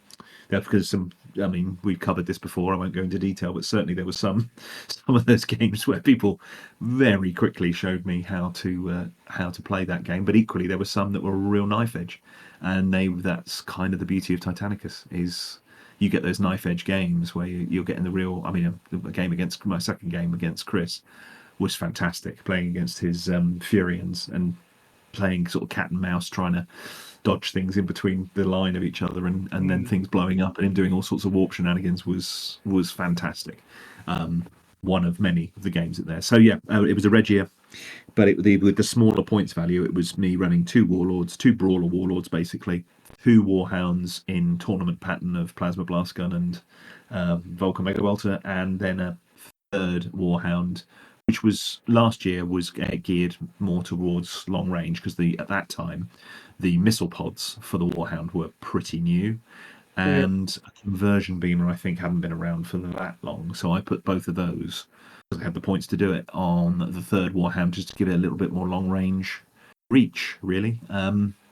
To mixed results, really. I would say sort of mixed effectiveness of having that, and that was all I could afford, or could squeeze into that list. Had some great games, had some good wins, had some pretty punishing losses where I got outmaneuvered. So I'm quite happy to play them again. But that little bit of extra headroom of points, and interestingly, this early heresy thing that's going to take out some of those options, just opens up a few things. And similarly, that removal of the restriction on being able to use Porphyrons was quite appealing, having not really used those in games before. Well, what's interesting about Porphyron is it can be more effective than a Warhound in certain circumstances, and in others not so. But particularly at range. Now that might have changed with the swarm of missiles around. It'll be interesting to see actually. But the Porphyron can do work for what it is. Mm. For sure. Yeah. So that can change up, that can free up or change how you're using your warhounds then. Yeah. I mean, if there are certain legios, and I think it probably synergizes more tightly. So I've been playing with some different lists which are broadly similar to each other, with the core of that being the Regia Maniple, and then it's just about tweaking the war gear to see what I can do. Which it comes down to: do I go for the 3 warhounds, 2 warlords, and then you can just about fit in the 1 Porphyron as well, as your extra option, and that fits you quite comfortably into the 1950. Do you go for what I've taken before when we've had to get up to the sort of 2,000 point level, which is 3 additional or 3 lancers instead, 3 knight lancers as the addition to the 3 warhounds and 2 warlords, or go the slightly more wild card version, just go with the Porphyron, but strip back the war gear on the Titans, because I should say the other thing. For those who don't know, Astorum, one of their Legio traits is you can re-roll, in the case of smaller Titans, you can re-roll 1 of your Servitor Clade sort of repair roll dice. In the case of Warlords and Warbringers, you can re-roll 2, which makes them quite good at repairing damage, bringing shields back, venting heat, that sort of thing. So it makes them quite resilient. Combining that with Bastion shielding makes them a pretty resilient ish, pretty reliable force. So that's quite appealing. So they've all of generally this list has always had bastion shielding on everyone. So there is a bit of war gear smattered in him, which means there's a bit of flexibility in what you're taking. Another version of a list, changing some of the weapons and things around, was 2 warlords, 2 warhounds, a direwolf, and a porphyron. And lastly, the wild card, as advised by another long-term Astoran player in Henry C of Goonhammer fame, he was suggesting 3 warhounds, 2 warlords, 2 knight lancers, and 3 armigers, which I've never taken. Those little tiny, tiddly, tiny knights in this, and but with the prospect of possibly having these dark mechanicum spiders running around, and similarly just being able to try out something new. It's quite appealing to do that. His advice, he said he was quite a fan of running those because they're a little, like the Lancer, they can be played quite aggressively rather than the sit back and shoot style of the Porphyron. The Regia, particularly with the Storm, kind of wants to be up in the midfield and advancing. So there's something appealing about that. Part of me wants to try the Porphyron because I never have. Part of me wants to play into that style of you're advancing up the board. A Storm have got that. You can boost. You can take the extra boosted, go even further, plus 2 inches to your boosted movement in the first 2 rounds at some penalty for heat. So you're playing quite aggressively. Therefore, it's kind of appealing to take those sort of knights that support that, be that lancers, which are the sort of more straightforward, quite effective thing, particularly when there's 3 of them or more. But the armigers give you a little extra option because they're very cost effective when you take the outflank stratagem. And we've got Yes. the event itself allows us to take, I think it's an 8 stratagem hand. Right. Just double check that. I think it's an 8 stratagem hand. Yeah, stratagem hand size is 8, and your stratagem points are 6. Now, the outflank stratagem, I don't think I've ever seen played, but that is linked to your scale. I think it's your scale halved, rounding down, I think, or maybe I think it's rounding down. And in the case, that is the cost of the stratagem in stratagem points. Yeah. In the case of the armigers, because of their scale, it means it's only 1 stratagem point to outflank them. So Right. you just got this little irritating, not super powerful, but an irritating little group of these. I mean, assuming you take them as armigers with their melter guns, or even just with their thermal lances they've got on them, they become quite the irritant coming in behind you and having to either you have to turn a Titan around to deal with them, or you've got to have something to cover that angle. What do you think? Do you think that's the sort? If you were playing against that, would you find that kind of an irritation, or do you think that would be kind of an interesting little thing to have to deal with, a little tactical? Do you think that would be an irritating little buzz? I mean, potentially. It's been a long time since I've seen someone trying to outflank someone. Obviously, it gives you that extra speed at the board. Armigers aren't particularly resilient, so maybe at the worst you're forcing a loss of an action because someone's having to stay back to deal with that.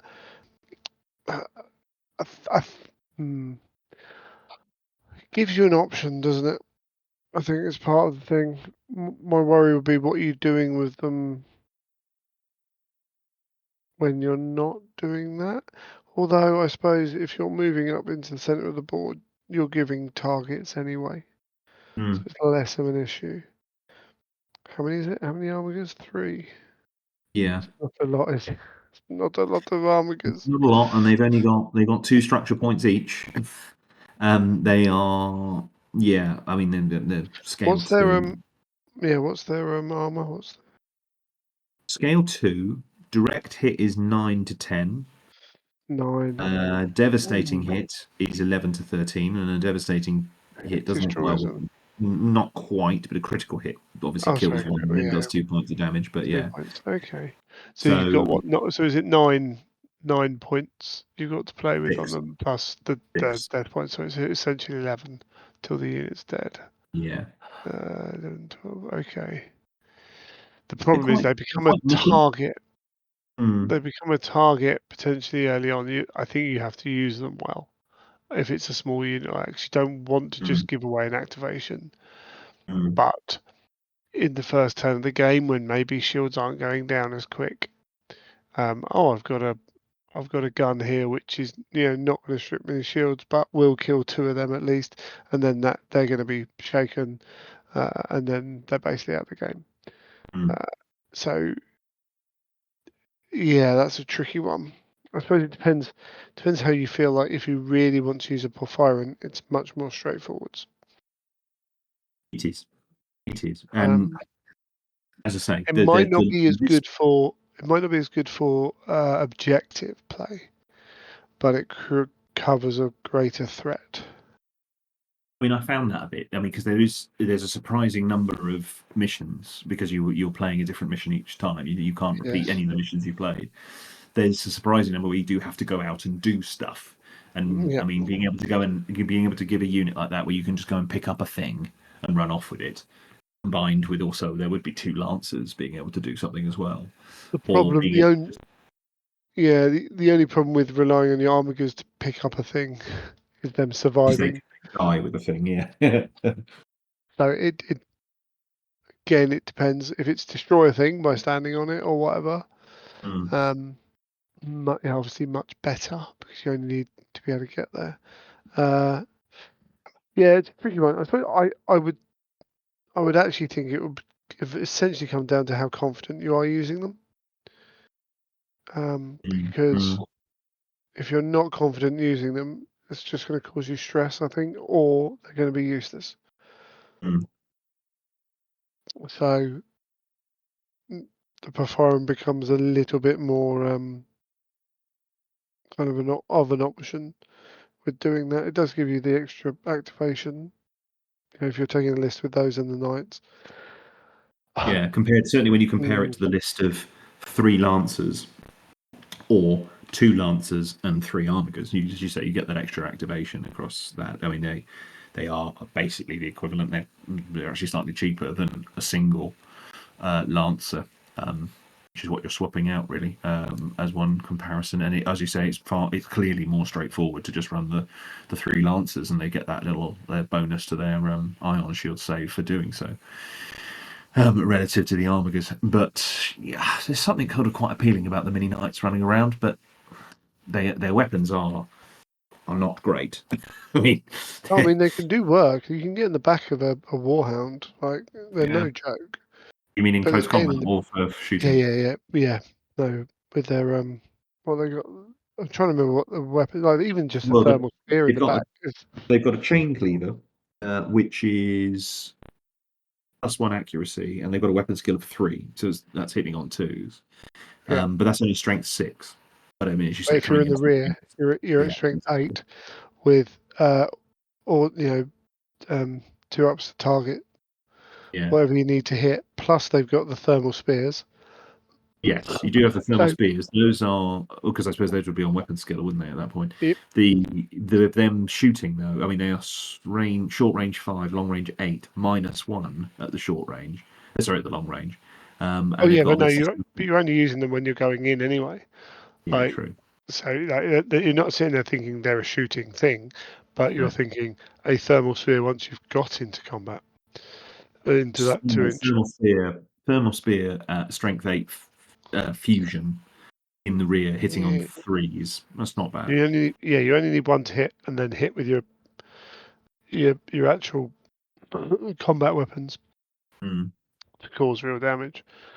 But I think overall for me, this comes down to a thing with gaming, where going to an event, um, even going with the idea to have fun, you still want to be able to give your opponent a good game in terms of being engaging and mm, able to interact with them and not causing issues and things like that. I think if you're taking something that you haven't used before alongside a method of playing that you're not necessarily as used to, that can be brilliant to do an event. But I think you have to have an idea of what you're doing. Like mm. whether that is the ability to be like, cool, here's the plan, how I'm going to work it, and I can adjust that as I go, or I need to play a game or two with this. So I'm not just throwing them away, getting frustrated with myself, that kind of thing. Uh, and in the same way, if we go back to like, if you take a dire wolf and then two warhounds, two warlords, and some knights, is that going to be enough, or is that just going to be a bit dull? Like, Mm-hmm. it, I think when you're going to an event, when you're thinking about an army that isn't, we're not thinking about what's going to win me this event, what is the best army to take, then you're looking at how fun is it going to be for you, how stressful is it going to be for you. Are you still going to be engaged with your opponent? Are you going to get, say, frustrated? Those little things. You know, have I played this style of army enough now that it's going to bore me a little bit and I need to change it up? Those are the kind of things that come to the fore for me. Mm. I played South Coast GT, the last one I went to, probably the last one they ran, when change hosting Age of Sigmar was a thing. And it was like, this unit can swap with this unit and this unit can swap with this unit. And it was an absolute mind-bending experience Mm. for my first. I played one game on the Friday night and I played 6 games in the tournament. And I finished in the top. I ran into the Nemesis army for it on the last game on like table 14 or something like that. Um, but like the game before that had gone down to like almost to time. We were making rush decisions. I made like not a mistake, but I missed something very small in like turn 4, and in turn 5 I was like, yeah, no, I knew I missed it last turn, so actually, yeah, I can do that now, and I got away with it, kind of thing. But it was an exhausting army. But actually, I Mm. loved that about it. It was like full on brain has got to be engaged here.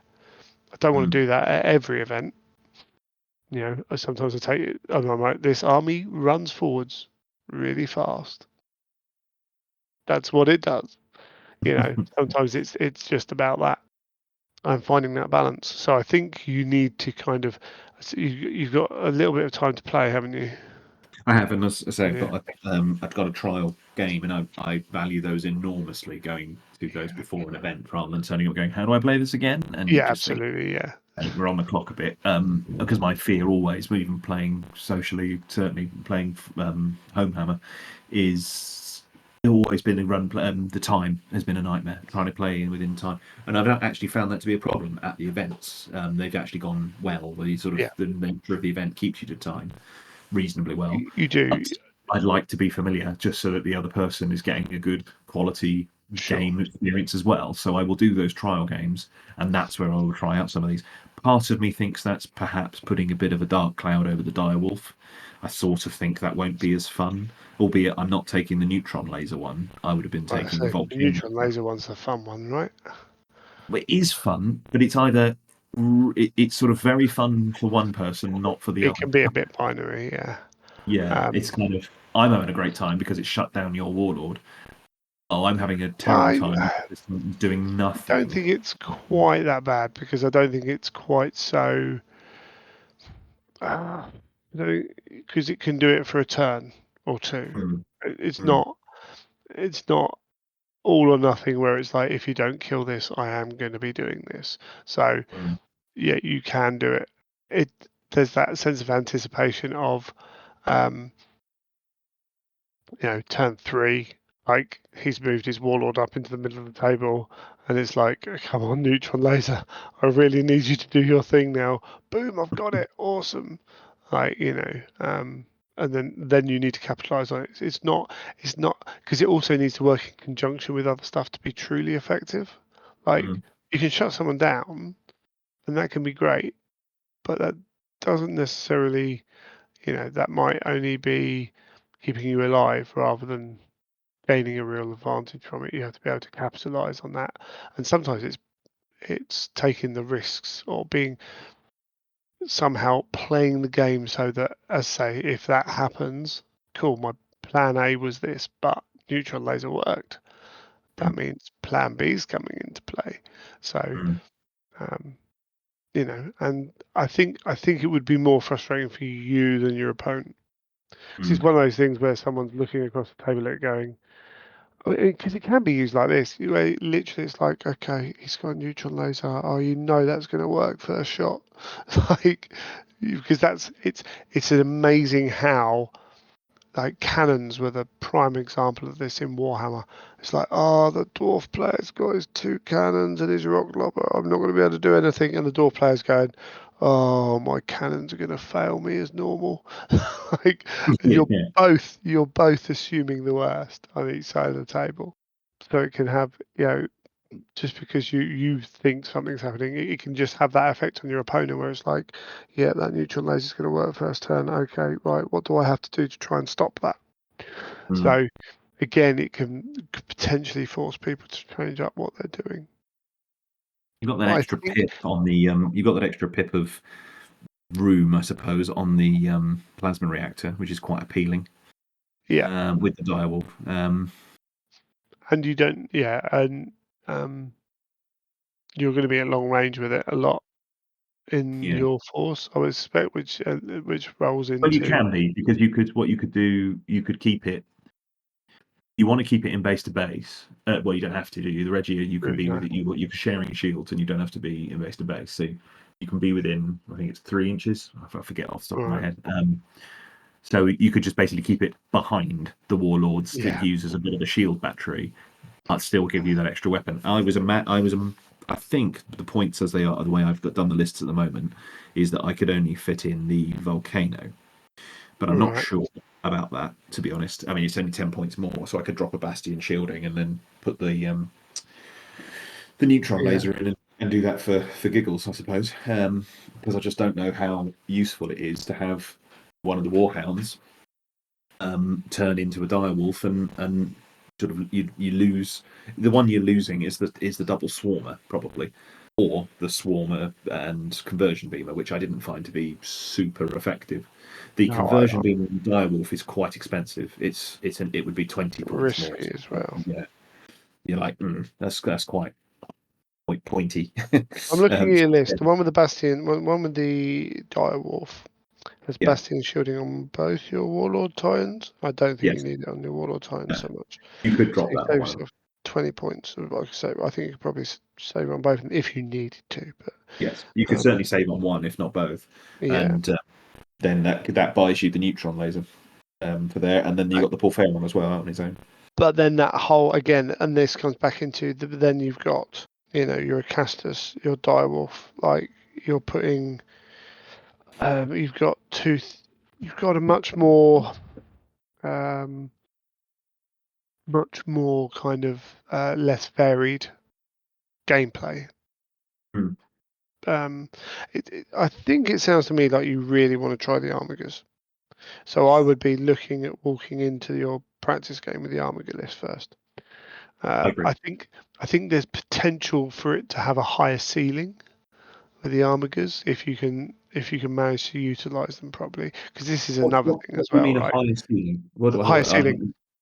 Okay, so this is something used in sport a lot.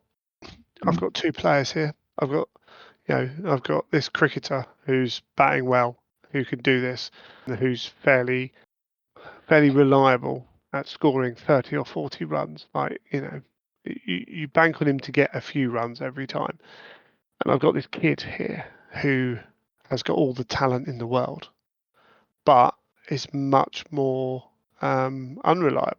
So he will go for a spate of scoring no runs at all, and then all of a sudden he'll score 250.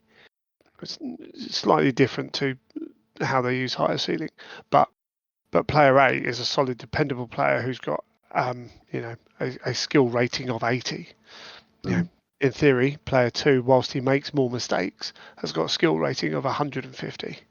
mhm. So when it works, it works, and then your hope in sport is that player B learns how to utilize that, and all of a sudden is it going to be at some point a better player? Yeah, they use it in sport to say I've got player A and player B.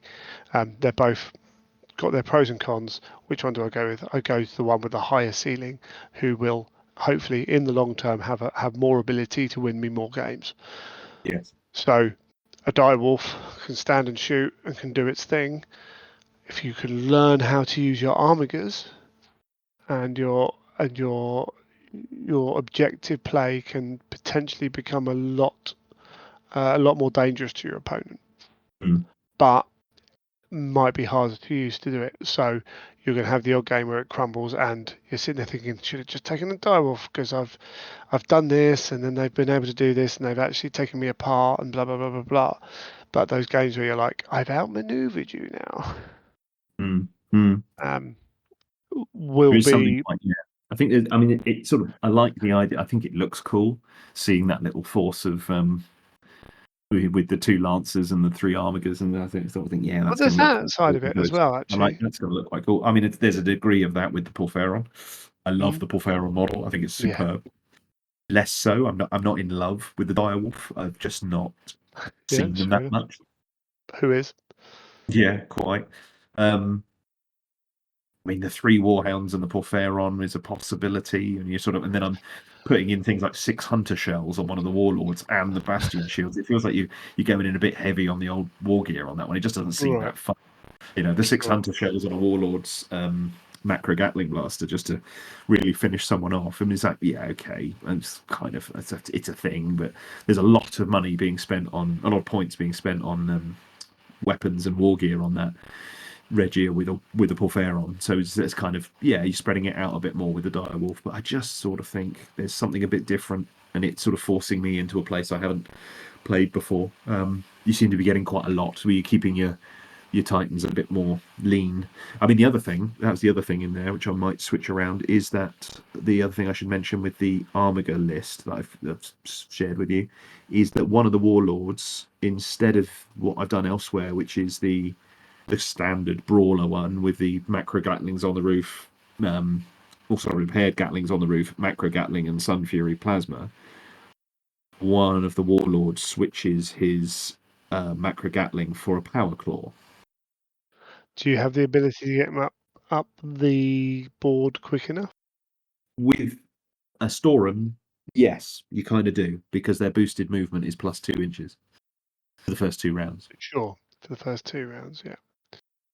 So you're likely going to be in the mid board, and even if you're not gunning for it to go 16 and punch inches. something, it's I've generally found there are things coming to me as well. So I'm Sure, yeah, no, marching to the absolutely. mid board, and it's almost more a denial.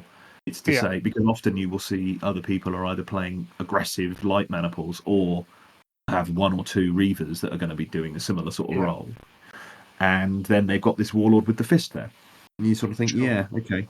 I mean, again, this is me leaning into advice from other Restorum players, that they said actually they have seen some utility in that. It's putting me out of my. I've never played a game with a power claw and a warlord. No, that's an interesting one. Mm. I think with the nature of the way the missions might be and being able to move across the board, there's potential that, yeah, its board control becomes a really useful asset Mm. to have. You've got to weigh that up for you're losing the weapon. Do you have enough weapons then across the other titans to make up for that? For the turns where you might get to kill one warhound in combat, and you're getting shot at a lot. Are you going to miss that weapon? Yeah, Mm. maybe not. That's an interesting one. It depends. I haven't looked at the pack. How many missions? I mean, if there are enough missions where people have to come across the board at you, then yeah, you might have to sacrifice even more of that Titan shooting to leave it in a position where it makes sure that no one comes up the board at you. Mm. Thinking back to last year, the games. I mean, there was an Audax type list where all of the Titan they were running Ursus claws and things like that. They came in hard against against that list. So they would have been candidates for some punching. But equally they were able to sort of shut things down even with the shock Mm. lances, and so that was a tricky one. Played against an Ignatum list. Yeah, that was playing against Simon. He is a formidable player. He just outplayed me start to finish, really. His things didn't get that close. The Furians one did, the fellow Regia, that did get a bit close because we were both trying to reach it. Yeah, I suppose it is the missions that's driving that, really. Yeah. I certainly feel more So, comfortable with a gun over a power claw, just because I know how to use the gun more yeah. reliably than I Oh, do a power claw. again, right? We're talking about a thing that's got a much lower skill level to use, a gun. At the end of Mm, the day, so again, it's how do you feel about having that fist on there, and mm, maybe not using it a lot, maybe only using it in a couple of games. mm. But that doesn't necessarily mean because you're not using it isn't doing something. So, um, yeah, it's Interestingly, I know that in my trial games that I will likely take part in this weekend, it's going to be against a Presagius gunline. right. So that will be interesting. So we'll need to roll some missions to see if the missions force him, because he will certainly be incentivized to sit on the back line, and it'll be up to me to run across the entirety of the board, unless the mission dictates otherwise, or it forces him to do something otherwise. So that might skew how this looks. I'm just wondering if that's two things in bringing the Armigers and the fist. Maybe that's two things that I'm not super familiar with. Maybe two is too many. Maybe just have one thing that I'm not used to. But I mean, sort of the other thing the fist does is it keeps people on it. Well, because I suppose it could work both ways. The fist could keep people honest, and worrying about your warlord whilst the armigers like counter, like go around the Mm, side or what have you. Or there is potential that the warlord fist pushes people back and makes your armigers less useful mm, because they're defending from it. But again, if that's the case, then bring them on somewhere else, achieve, win the minor win, take the minor win. mm. It's a tricky one. I think that list, what I'd do is swap the paired Gatling blasters on one of the warlords. I think I've done this before because I found the not having the range in that first turn in particular to start Right. peppering shields, to have the paired Gatling blasters, which I love. They're super cool. They're quite expensive at 30 points relative to the Apocalypse launcher, which I think is 10. The Apocalypse launchers on the warlords are always very, That's very super good cheap. value. My Yeah, only, yeah, because you got the Sun Fury and Macros, you want to be pushing forward with that. yeah. Yeah, um, yeah. I just Normally, wonder about, I'd yeah, say switch Gatlin the Gatling on. blasters and pop in the missile launchers to free up a few points to drop the claw and go back to the gun, and maybe drop in another bastion shielding or something. That would also, yeah, because you've lost that other gun as well. It would also give you, say, 10 dice from turn one to try and start stripping shields. Yeah. Now, admittedly, one of the Warhounds is packing two Swarmers, which I've seen used very effectively Mm. at that event, more so than the Swarmer and Conversion Beamer. I just think that ability to drop shields as you're going in, and then in your turn two and turn three, when you're much Well, more in the it's midfield, quite, is pretty powerful. yeah. How many times do your warlords fire at someone with their 10 shots, take off a few shields, and then they You all get come revenge. back in that Yeah, first turn? Whereas if you are doubling up with the Sun Fury and that, and you can get a Reaver down to one or two shields, they're not getting them all back that yeah, turn. So, yeah. there, yeah, I don't necessarily see that as being an issue at all, really.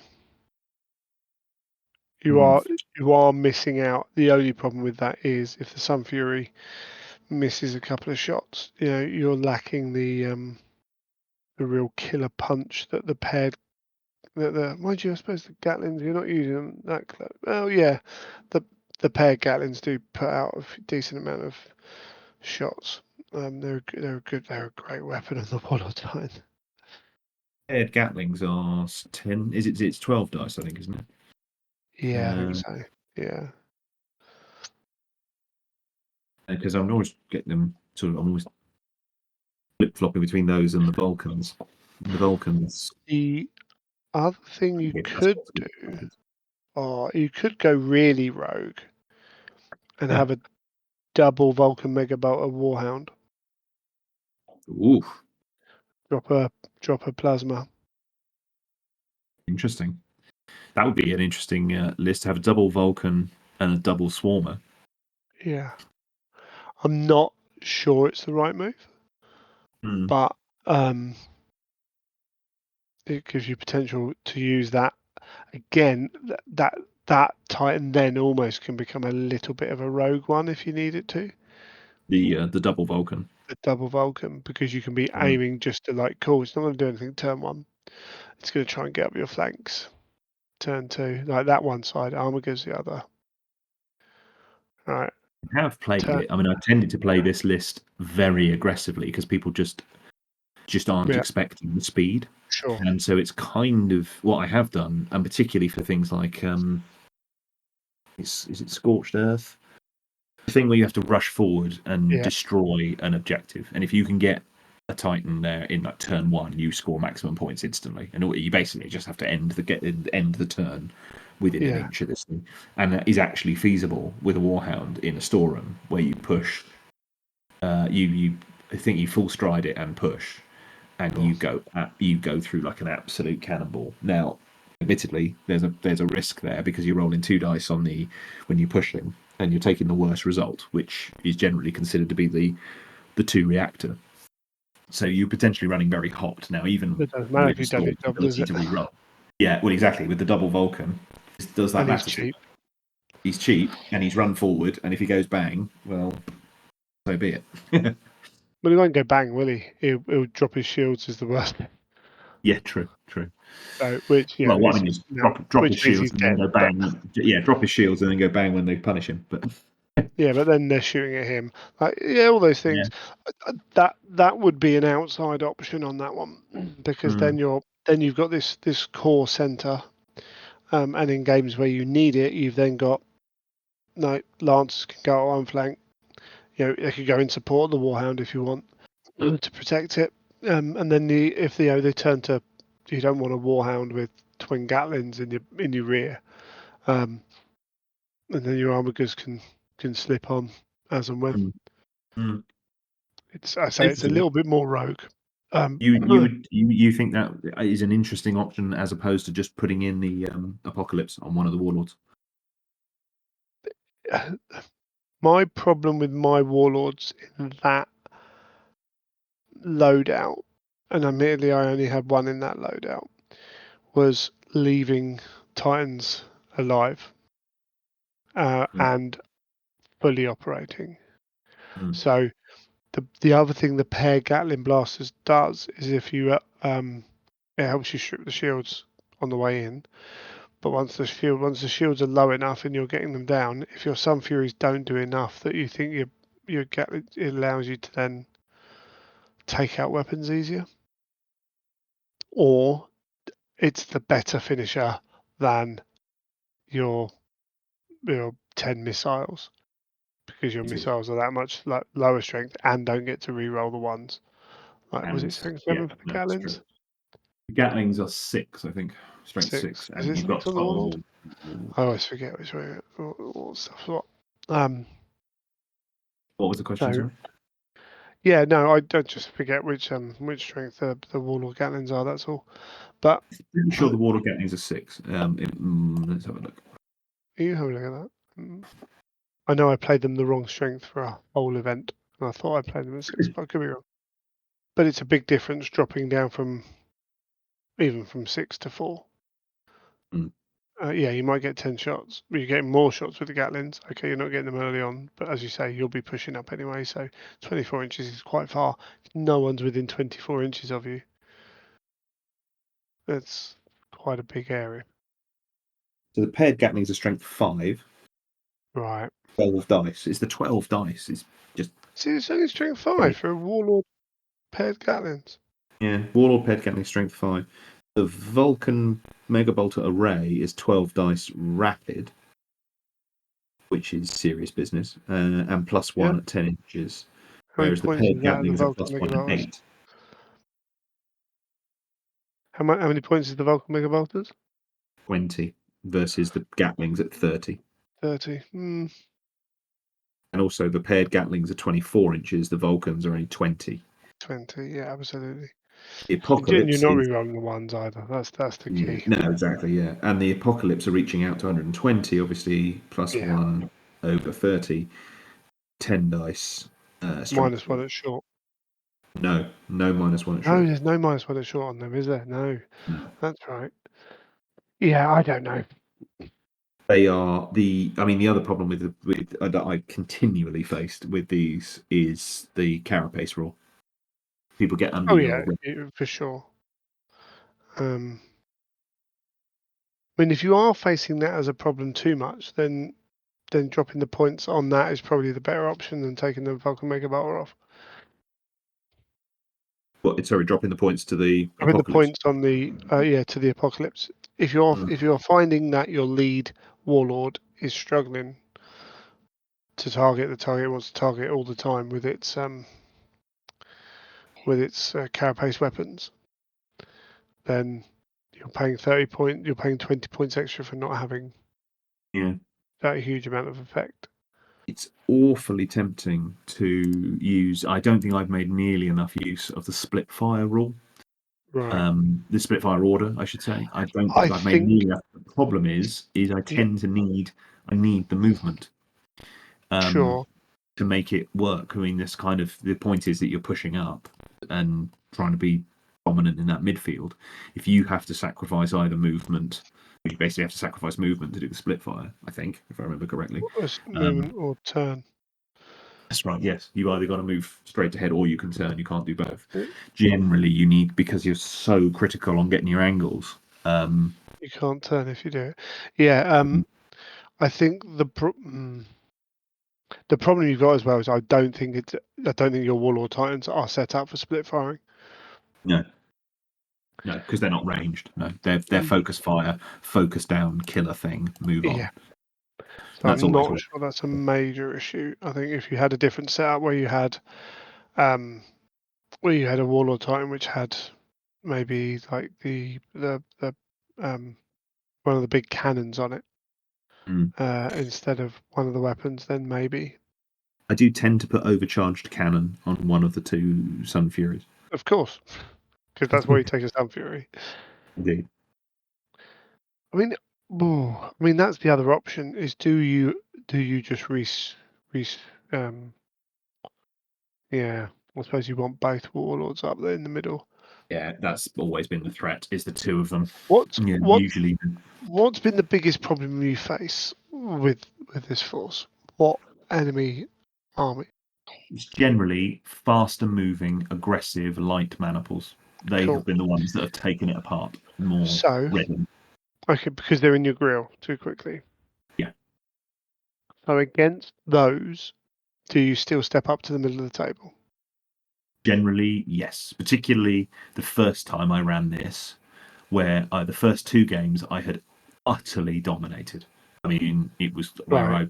I hadn't lost And you I were hadn't lost an engine, and I'd tabled the opponent, and sure. that happened twice. And you think, well, okay, this is how to do it. Then went into my third game where I'd gone up the table in the Swiss style rankings and got absolutely schooled in So what double Ferox was. so if you're facing someone who's got maybe a double Ferox and some knights, are you going to move up into the center of the table turn one in an average game?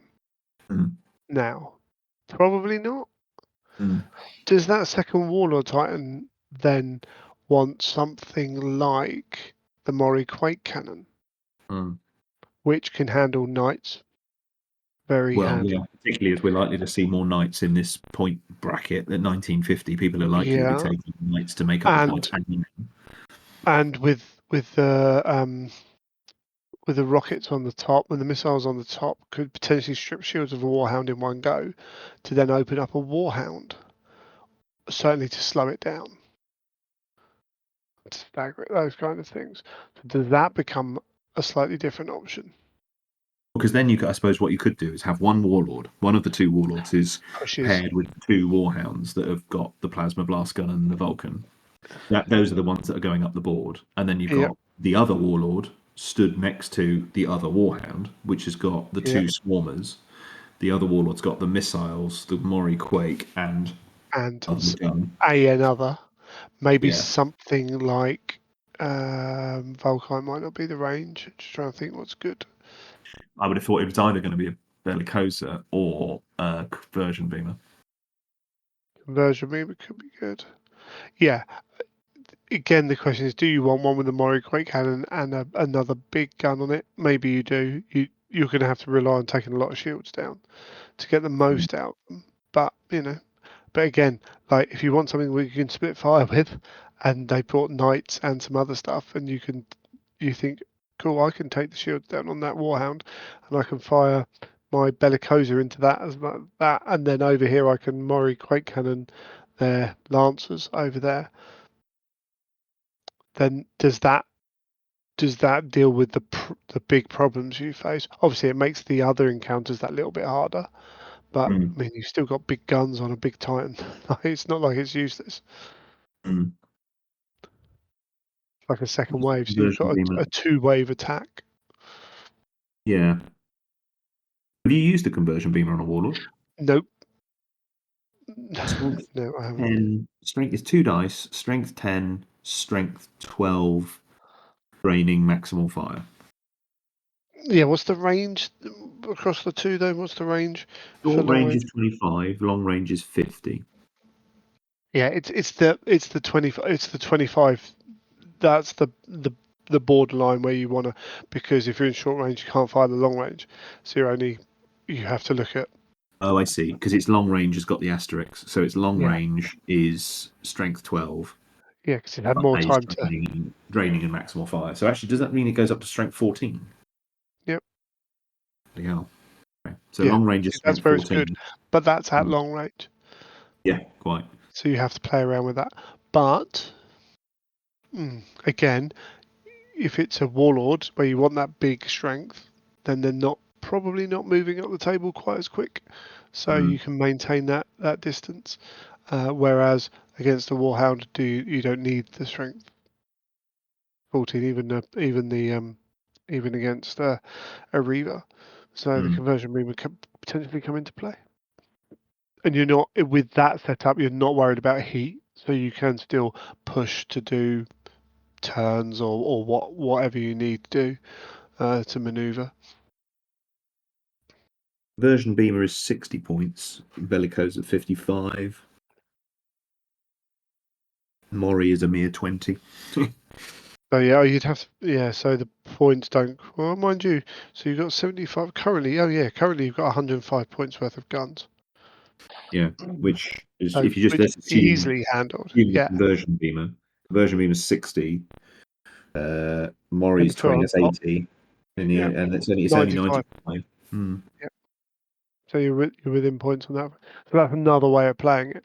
So where we're talking now, you're looking at, I have a style of play that does X. Can I supplement that by having an opportunity to play a different way when required? Hmm.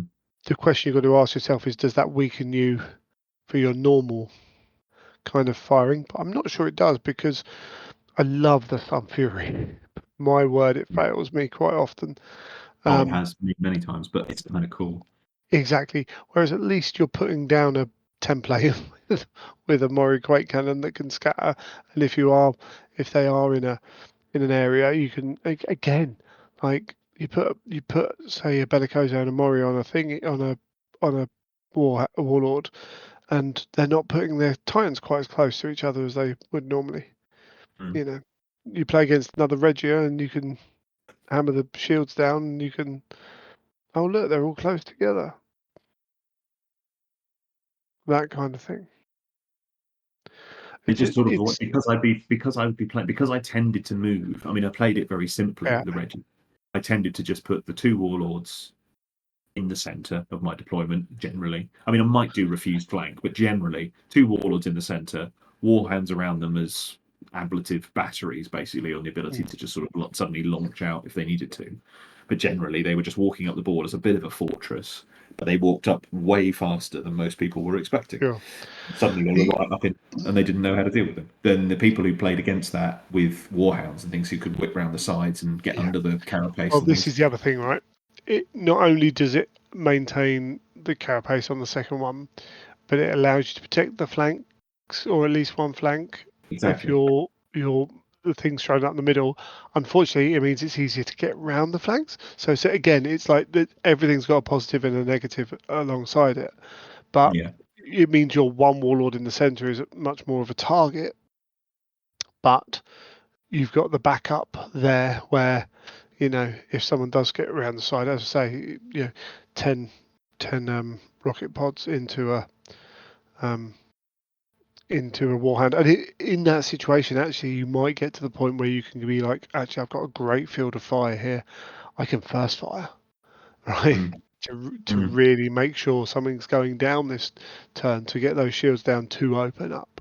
Like, if your positioning's good on that turn. And the knights to counter the other side, to be like, cool, again, here's a zone of space, or I am going to charge you.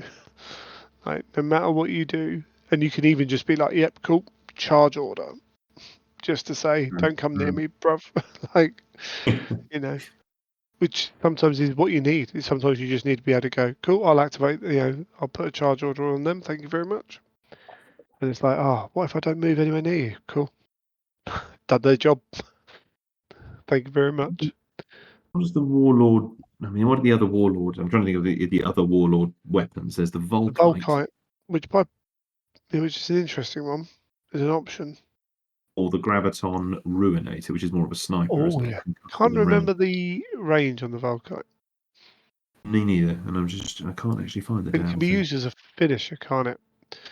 You Yes, can target that's it. his main benefit, I believe. So there's another way there of when you do move up with your warlord and you do open up on the big thing, that you've got this guy at the back who then can come along and go, cool, I can target that piece really easily. Mm. Mm. They got Void Breaker, haven't they? Yeah, breaking shields. Yeah, it's all right. I can actually What find its strength weapon. is it? Is it what is it? Is it a Volkite Oh, Eradicator? I think it is. something. Yeah, you'll Volkite get there before I do. Eradicator. Really frustrating. They aren't in the book. I know the Oh, so far Eradicator. The Eradicator is the Reaver and Warhound version, so it must be the Volkite away. Destroyer. Because of course it is. Yes. There is someone with a thing. No. Surely someone would have. Yeah, I'm getting hammer on it. Well, no, they don't No, post the card. no, it's not level There we there. go. Volkite Destructor. 24-inch range. There we go. 16 and So, 24. 3 dice, mm, strength 6, beam 1, braining, void breaker. so it might not be worth it if you're sitting back, but it's not bad as a finisher. 40 points. It's quite pricey. Yeah, Kind but of it's the the equivalent beam. of Sun Fury. Mm. But it's the beam that gives you those the ability to target without the -2 Mm. is pretty awesome. What's the strength on it again? Strength 6, but void breaker 2. Yeah, Void Breakers. Yeah. It's their body's got +3 on it, and Beam maybe you're in the 1, tank. beam 1, So, and then brackets draining. Does that mean that's optional? I.e., if mm, you fire it, I don't think it is it? It's mandatory. If you fire it, it's draining. yeah, There was something like yeah, there was a mode. I think, well, obviously, maximal fire is one of those. Is that it only becomes draining? I think if you fire it maximal, or is there something like that? I'm completely misremembering rules here. been a while. I'll look at. Yeah, It's all good. It's not a point. No, I think they are draining. just flat The up beam draining. one's just how many dice you roll, isn't it? So Yeah. So the other one then is the graviton, which is kind of fun. 45-inch range, strength 10, 2 dice, concussive and rending. Could pair quite well with the Mori. Yeah, you only take one concussive test, do you, a turn? That's a question. Well, yeah. Are you just doubling up on the same thing? Like, I mean, it depends. It depends what you want it to do. At the end of the day, what strength was it again on the ground? 10. 10. 10's good. 10's not killer. So 10's good for your small stuff. Yeah. 10 is not. 10 is okay against warlords. It's things like Not great for porphyrins anything, as is it? well. You're going to see porphyrins. Porphyrins Yeah. do not like volcano Massive. cannons on warlords. Strength 10, you need to get lucky. Yeah. Right, yeah, you can shake them, but they got a decent command value. But they don't go down. They only go down to big strength weapons, Mm. and they're stuck at the back of the board, or can be stuck at the back of the board, delivering their hellfire. So if you're thinking of something like that as well, I think potentially it is worth going volcano Yeah, Mori. that's what I'm thinking. I'm thinking it's possibly Volcano Mori or Conversion Beamer Mori. Because again, like, at least if you get roll 2 hits, with each of them, they're putting a lot of saves on stuff, on shields, like early game. And Mm. if you're sitting at the back with the way you're going to run your Titan, the heat's not going to be a problem. So you can be pushing it. Yeah, I mean, You know? that's one of the things this list does well, or this Legio does pretty Yeah, well. exactly. It's be really easy to fire that and not worry about the heat. So, So I think there's potential within the style of play and the Legio and the Legion and the mana pool to yeah, have that as an option. It doesn't mean you can't just charge it up. If you're playing someone who's got a few big Titans, cool. You can move up the board.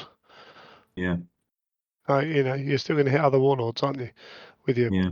missiles? It's not an issue. But no one likes getting hit with a volcano cannon. No, I'll try. I'll math it out with some points, see how that works. I mean, I might try that, as you say, just mixes it up a little bit. Might be a slightly odd mix. I mean, that's probably where I need to try and smash out a few of these games. I think there's two versions. Then there's one, switch one of the warlords out to be the ranged warlord, and then you're running that with I mean, either if I did that, if I armors and had, lancers or a porphyron. yeah, I don't know if I'd have the fist if I had the Yeah, ranged I warlord. don't. I completely agree with that. I think it's got to be the macro I with think that you one. need the gun. Yeah. Yeah, Because you also want his job turn 1, turn 2 is almost yeah, bringing shields down for the other one as well. yeah. Like, there's a lot of shots in there to be able to do that. It's all right. But yeah, I've got until midnight on Sunday to submit the list. easy, easy. Well, I hope that was interesting enough for people. So that's sort of the way I The would. reason I wanted to talk about it, one purely selfishly to try and smash out some discussion about what we might do with it, but generally, I think it's that tweaking of lists. You've got the core of an idea. I've never really known how to do this for an event. Sure. Is that tweaking, and actually, it can sort of be made, or you can make or break it on those. While the core of this, I mean, we've been talking around, 2 warlords and 3 warhounds is what this is going to be. It's what those extra Yeah. bits are. It's that other 20-30% max. It's how do you adjust that when there are options in Titanicus, particularly. I think that's there's quite a lot to be said into that, and I hope this discussion has helped kind Mm. of And I discuss the think, sorts of things you need to keep in mind. yeah, I think a lot of people would choose a mana pool and then go from there. A mana pool and a Yeah, legio, and kind of go that way, or choose a legio, decide on a mana pool, and then try and work that out. So when I'm looking at even if I was going to a tournament for 40k or something, I'd look at the principle of what I'm doing. Like, what do I mm, need to do? So in old Warhammer, it was like, cool, I've got an army that fights. Here's combat unit 1, which is the unit that I want to get into combat to do all the damage. Now, that unit's probably not going to get into any of the targets I want it to get into, so I need combat unit 2, which is either equally as good or just below as good. Right, so here we go. There's 2 targets now against the best players, against the toughest army, the most awkward armies. I actually need combat unit 3. Might not be as good, but can still do what I need it to do. Whether that's force them to play so I can get my other 2 units in, or that's the unit that will get into combat where I need it to. So that would be my principle. So if I was playing ogres, it's like cool, big unit, cool, fast unit here that's tough to do that, and then third unit to do cool, brilliant. Now, how do I make the most of that by having other units to get in the way or to cause distractions and what have you? And the principles doesn't change across the army. If I'm going combat army, if I'm going a shooty army, then it's different. I need units to get in the way, to do this, to do that. So the way I would look at the way I looked at approaching this is cool. What do you want to do? You want to go up into the middle of the table. Okay, well, there's these different ways of doing it. These are your challenges you're going to face. And then as we eventually got to what are the positives, what are the negatives of this approach? How can I change that? Oh shoot, that's going to change it too much. So when I won one major Warhammer event, did quite well in a few others, but I won one major Warhammer event. I've said this before, but I was bringing ogres, and Wood Elves had just been released, and I thought Wood Elves just kill ogres. Like they've got decent strength shooting. I'm not going to get any save against it. There's a lot of it. They've got maneuverability. They're going to put stuff in the way. I'm not going to get to them. So how do I defeat Wood Elves? Okay, cool. Well, I get across the board at ASAP. Right, brilliant. What's the fastest army I can make? Okay, 3 units of 2 cavalry dudes who are really quick. Oh, I'll bring some Yetis. They're not very good, but they're quick. Quicker than anything else I have. And then I'll take this unit with my unit, blah, blah, blah, blah, blah. And speed kills. That's the idea of the army. But those principles worked against almost everything I faced. It was like, cool, here's lots of options here that can all do a job. They can't all do the job, but they can all do a job and wait for the others to do their job. And sure enough, at times the units I put in that you wouldn't normally put in had a use. I had Kairos Fate Weaver running from me because of 3 Yetis had magical attacks and were going to ruin him. And that kind of thing. And the principle was there. I was like, yeah, it has weaknesses, but I know you can't make an army without weaknesses. You have to just be aware of them and how to play around them. And your army can get swarmed. Like if you go to the middle of the table and there's, say, Audax with loads of stuff, it can get swarmed. That just can happen. You have to try and manage that. But as you say, protecting your flanks of if you've got a warlord, 2 warhounds in this case, if you've got a Spartan with whatever coming out of that Spartan, that kind of thing. Well, you want to make sure you control what can get to it, so that you control when it goes in, when it does its thing. And I think there's potential in that style of play, whilst also, particularly with the Titanicus, being able to then go and achieve your objectives you want to achieve. Yeah, I agree. I think it's that sort of depth in it. I mean, you're sort of leaning into it. I mean, you say that's kind of the beauty of Titanicus. I think you're rarely going to have that many lists that they're always going to have a weakness, like you say. They're always going to. There's not a weakness, but it's about knowing those weaknesses and do you sort of enjoy playing into the style that And that's the final minimizes point, that. right? Is you then have to go and play with that, and you might not like it. It might be like, oh no, I just can't leave this guy at the back. Like I keep ending up putting him in. Cool. But if you can't do that because that's your style of play, then it's a useless idea. I was wrong. Switch it up, do something different. Because some people can't. It's like, I play Blood Bowl. No doubt I'll get attracted into that block, that kind of scrum that I shouldn't get into. Like, I don't think this is the right play, but I can get 4 blocks on this guy, and then all of a sudden they've made 3 dodge rolls and they're around me, and it's like, done it again. Yeah. But I know what I do. I just mathed it out while you were speaking there, and switching it round so you keep the 3 warhounds, 2 Vulcan and plasmas, 1 warhound with the double swarmers, 1 warlord with the classic brawler, macro and plasma and gatlings on the roof. The other warlord, apocalypse launchers, Bellicosa Volcano and Mori Quake leaves you exactly 10 points left over to put Bastion Shielding on one of them. If you go with the Yeah. conversion beamer, you've just got 5 points left, which you can't really do anything with. And then you've got the 3 Armigers and the 2 Lancers. So it's the classic ranged warlord of missile launchers, Mori Quake and Bellicosa, which also has the benefit of that I have those built and painted, as opposed to the nearly built. I wouldn't have to paint one in the time. So And just I sort of overlooked Titan as well. mm, Like, and it's not until someone brings one along and you're like, oh great, my Lancers are just not going to do anything yeah. awesome. Like, because you don't see one all the time built like that, and it's like, oh yeah, Well, and okay, similarly, as you say, putting some hurt on the Porphyrions. yeah.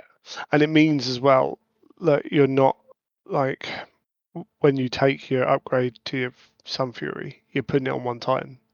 The Yeah. Sun Furies Yeah. are that much better with the upgrade on. Like the Mm, Sun Fury's okay. Sun Fury with the upgrade is very good. yeah. Like there is a difference between the two when you're fighting big stuff. So you're you're reducing something that doesn't need that extra, but is helped by that extra. You're reducing your load on your stratagems in a way. But yeah, Very interesting. Well, I will report back. There'll inevitably definitely. be the inevitable unpicking of the trials and tribulations of the the event, and my attempts at it, and how roundly I've been crushed by the more capable opponents, and the highs of when those dice go in my favour. But I will give you full feedback when we get on the other side of Beachhead. Awesome stuff. Well, wonderful. We'll talk to you Good then. chatting to you. Good chatting to you. Take it Thank you easy for now. taking the time to go through those points, and All right. speak soon. Will do.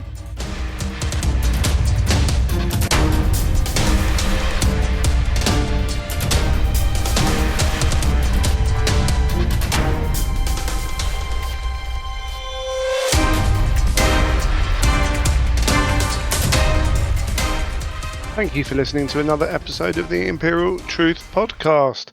As usual, if you've got any feedback, any questions, any notes, anything really, then you can email greg@theimperialtruth.com. You can find us on Twitter, imperial_truth, and on Instagram @childofang. All the links are in the show notes. If you want to do something and you want to find a link for it, it's in the show notes. You can go and find it there. There we've also got our Patreon link if you feel that this show is worth supporting monetarily, from $1 a month. There's free levels on that as well. Don't really post much on Patreon. We use it very much as a tip jar only. I'm not. You can tell by how late this one is that I'm not necessarily organised enough to have constant extra content, and I want to keep it all free for you guys anyway. We have links to Element Games and Battle Bling and all that other juicy stuff as well on there. As we said, during the show, we will be talking to Howard about his Beachhead experience, and we'll have to see what else we can get on for next episode.